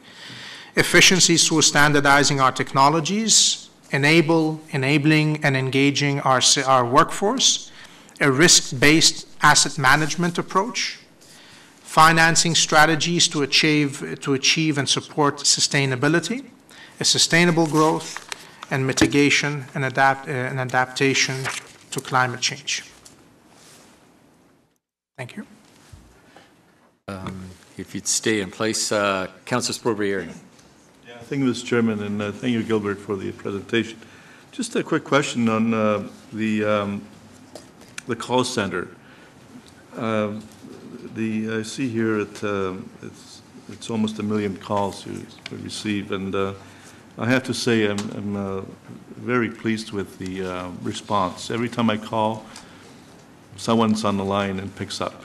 Unlike at the City of Brampton, we have a 20% case where people don't get answered right away.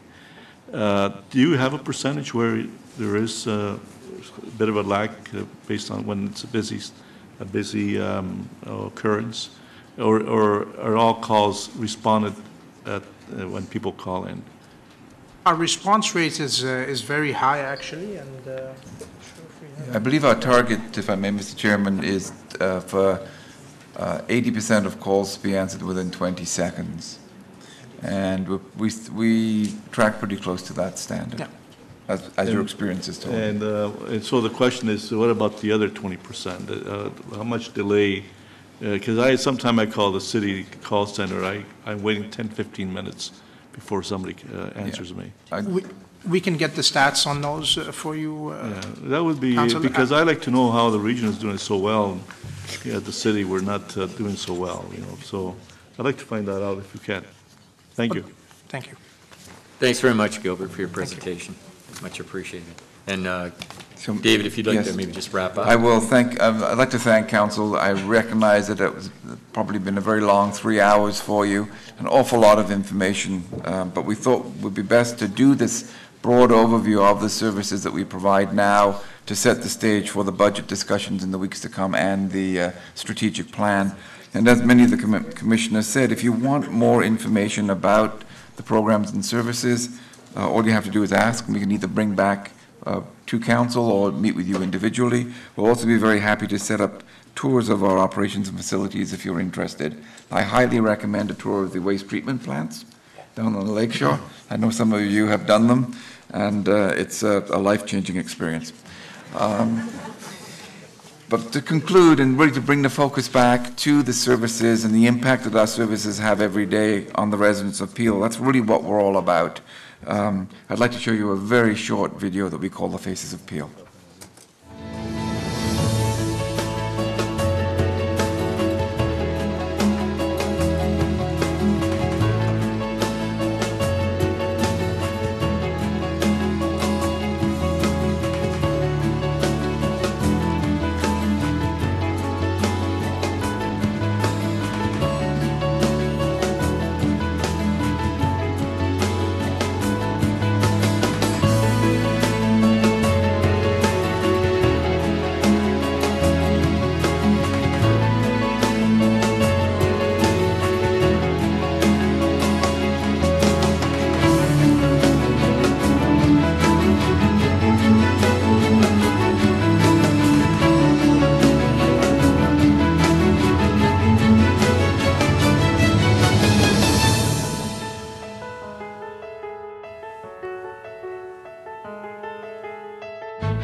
Thank you. Thanks, David.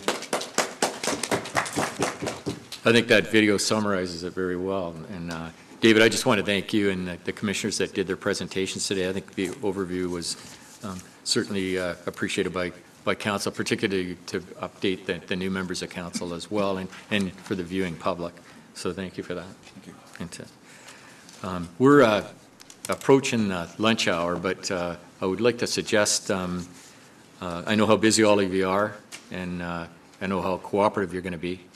So I was going to suggest that maybe we could just go through the rest of the agenda and see where we're at in the next. I would think we could wrap it up pretty quick. So if that's okay with the members of council, then we'll do that. So that takes us to item 7, and I'll call on Councillor Moore to bring forward.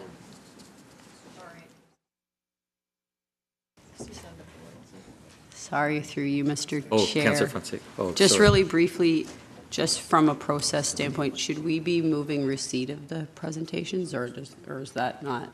No? Yeah, we can. If you'd be pleased to do Just that, thought, we can do that. And, thank you for the. Okay, thank you. I'll move receipt of the. And Councillor Gibson seconded it. All in favor? Carried. Thank you. We'll move to item 7 then, and I'll call on Councillor Moore to bring forward the items related to health. Thank you, Mr. Chairman. Members of council, the first item on the agenda is 7.2. It's an information item. There's no recommendation attached to the report. Are there any questions on this report? Seeing none, Mayor Thompson and Councillor Gibson, would you like to move receipt of the report? All those in favor? That's carried. The next item is 7.3. It's preparedness measures for Ebola virus disease. 2 is here for information. Seeing no questions, Councillor Groves and Councillor Fonseca moved in second. All those in favor? That's carried. The next item is 7.4, making healthier choices. Again, an information report. Here for receipt, moved by Councillor Sprovieri, seconded by Councillor Tovey. Seeing no speakers, all those in favor? That's carried. And the last item is the Community Support Services, again for information, 7.5. Seeing nobody on the board, I'll take a mover and a seconder, Councillor Paleshi and Councillor Miles. All those in favor? That's carried. Thank you, Mr. Chairman. I'll turn it back to you. Thank you. And we're going to let Councillor Miles off easy today because there's no items under related to human services, but moves us to items related to enterprise programs and services, and I call on Councillor Fonseca. Thank you. Under item 9.1, delegation of powers and duties, which also has a bylaw attached to it. Seeing no questions, moved by Councillor Medeiros. Seconded. I don't know how to put my mic on. Your mic's on, go ahead. My mic's on. Am I on your board? No. What did I do? Just talk. Just talk. Okay, Kiss. Go ahead, Councillor Parrish.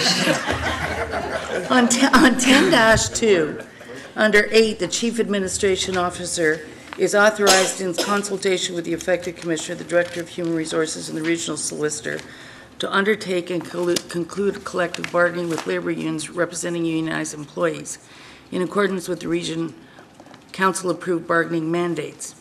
Do we at some point in camera, obviously, have a report before negotiations start that says this is our objective, this is the percentage we're working towards, and when will that take place?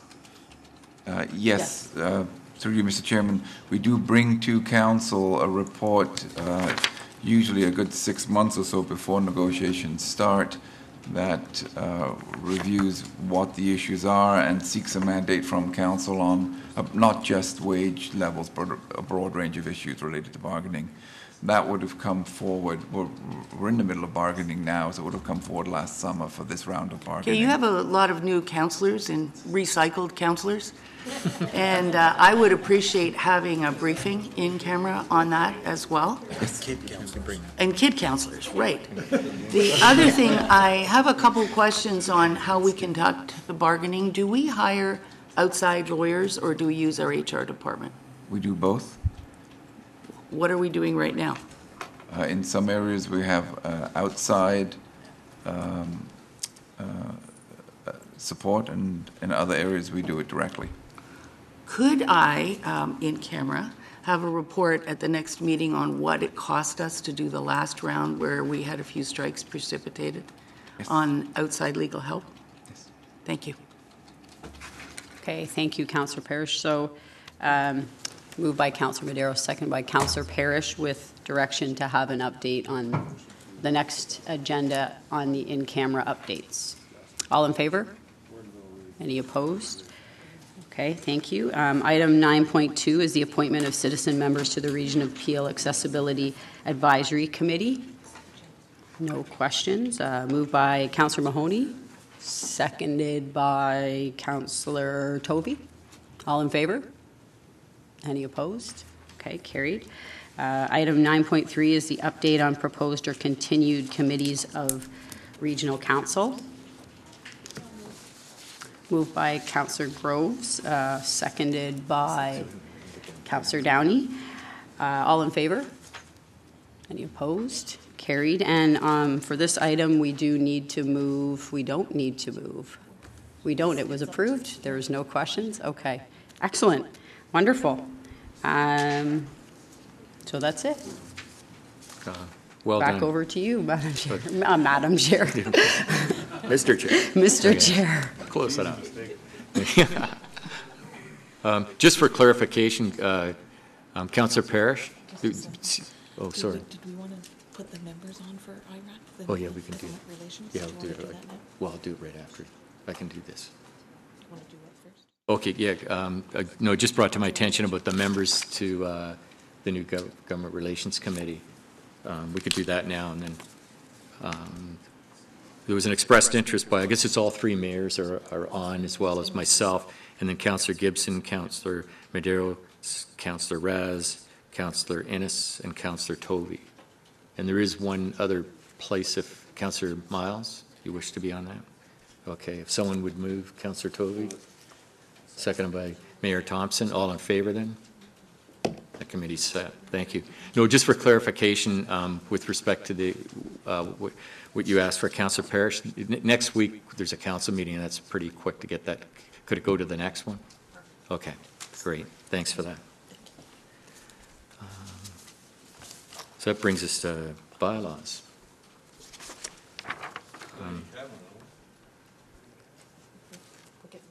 We're not there yet. Thanks.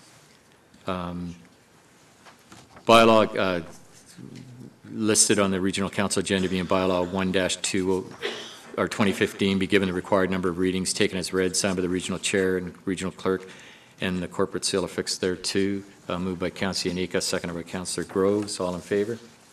Carried. Under other business, I have a motion moved by Councillor Carlson, seconded by Councillor Yanika, whereas the Municipal Act 2001 as amended stipulates that the seat of a member of council becomes vacant if the member is absent from the meetings of council for 3 successive months without being authorized by resolution of the council entered into its minutes. And whereas Regional Councillor Sue McFadden, for health reasons, will be required to be absent from the meetings of Regional Council effective January the 6th, 2015 for a period of approximately 12 weeks. And whereas it is the wish of this council that the office of Regional Councillor Sue McFadden not be jeopardized due to her health-related absence. Therefore, be it resolved that the Regional Councillor Sue McFadden be authorized to be absent from meetings of Regional Council for more than 3 consecutive months. All in favor? Opposed, if any? Carried. Thank you. No notices of motion, so we'll move into camera. I have a motion, Councillor Fonseca, seconded by Councillor Yanika. All those in favor of moving into camera? Carried. Ask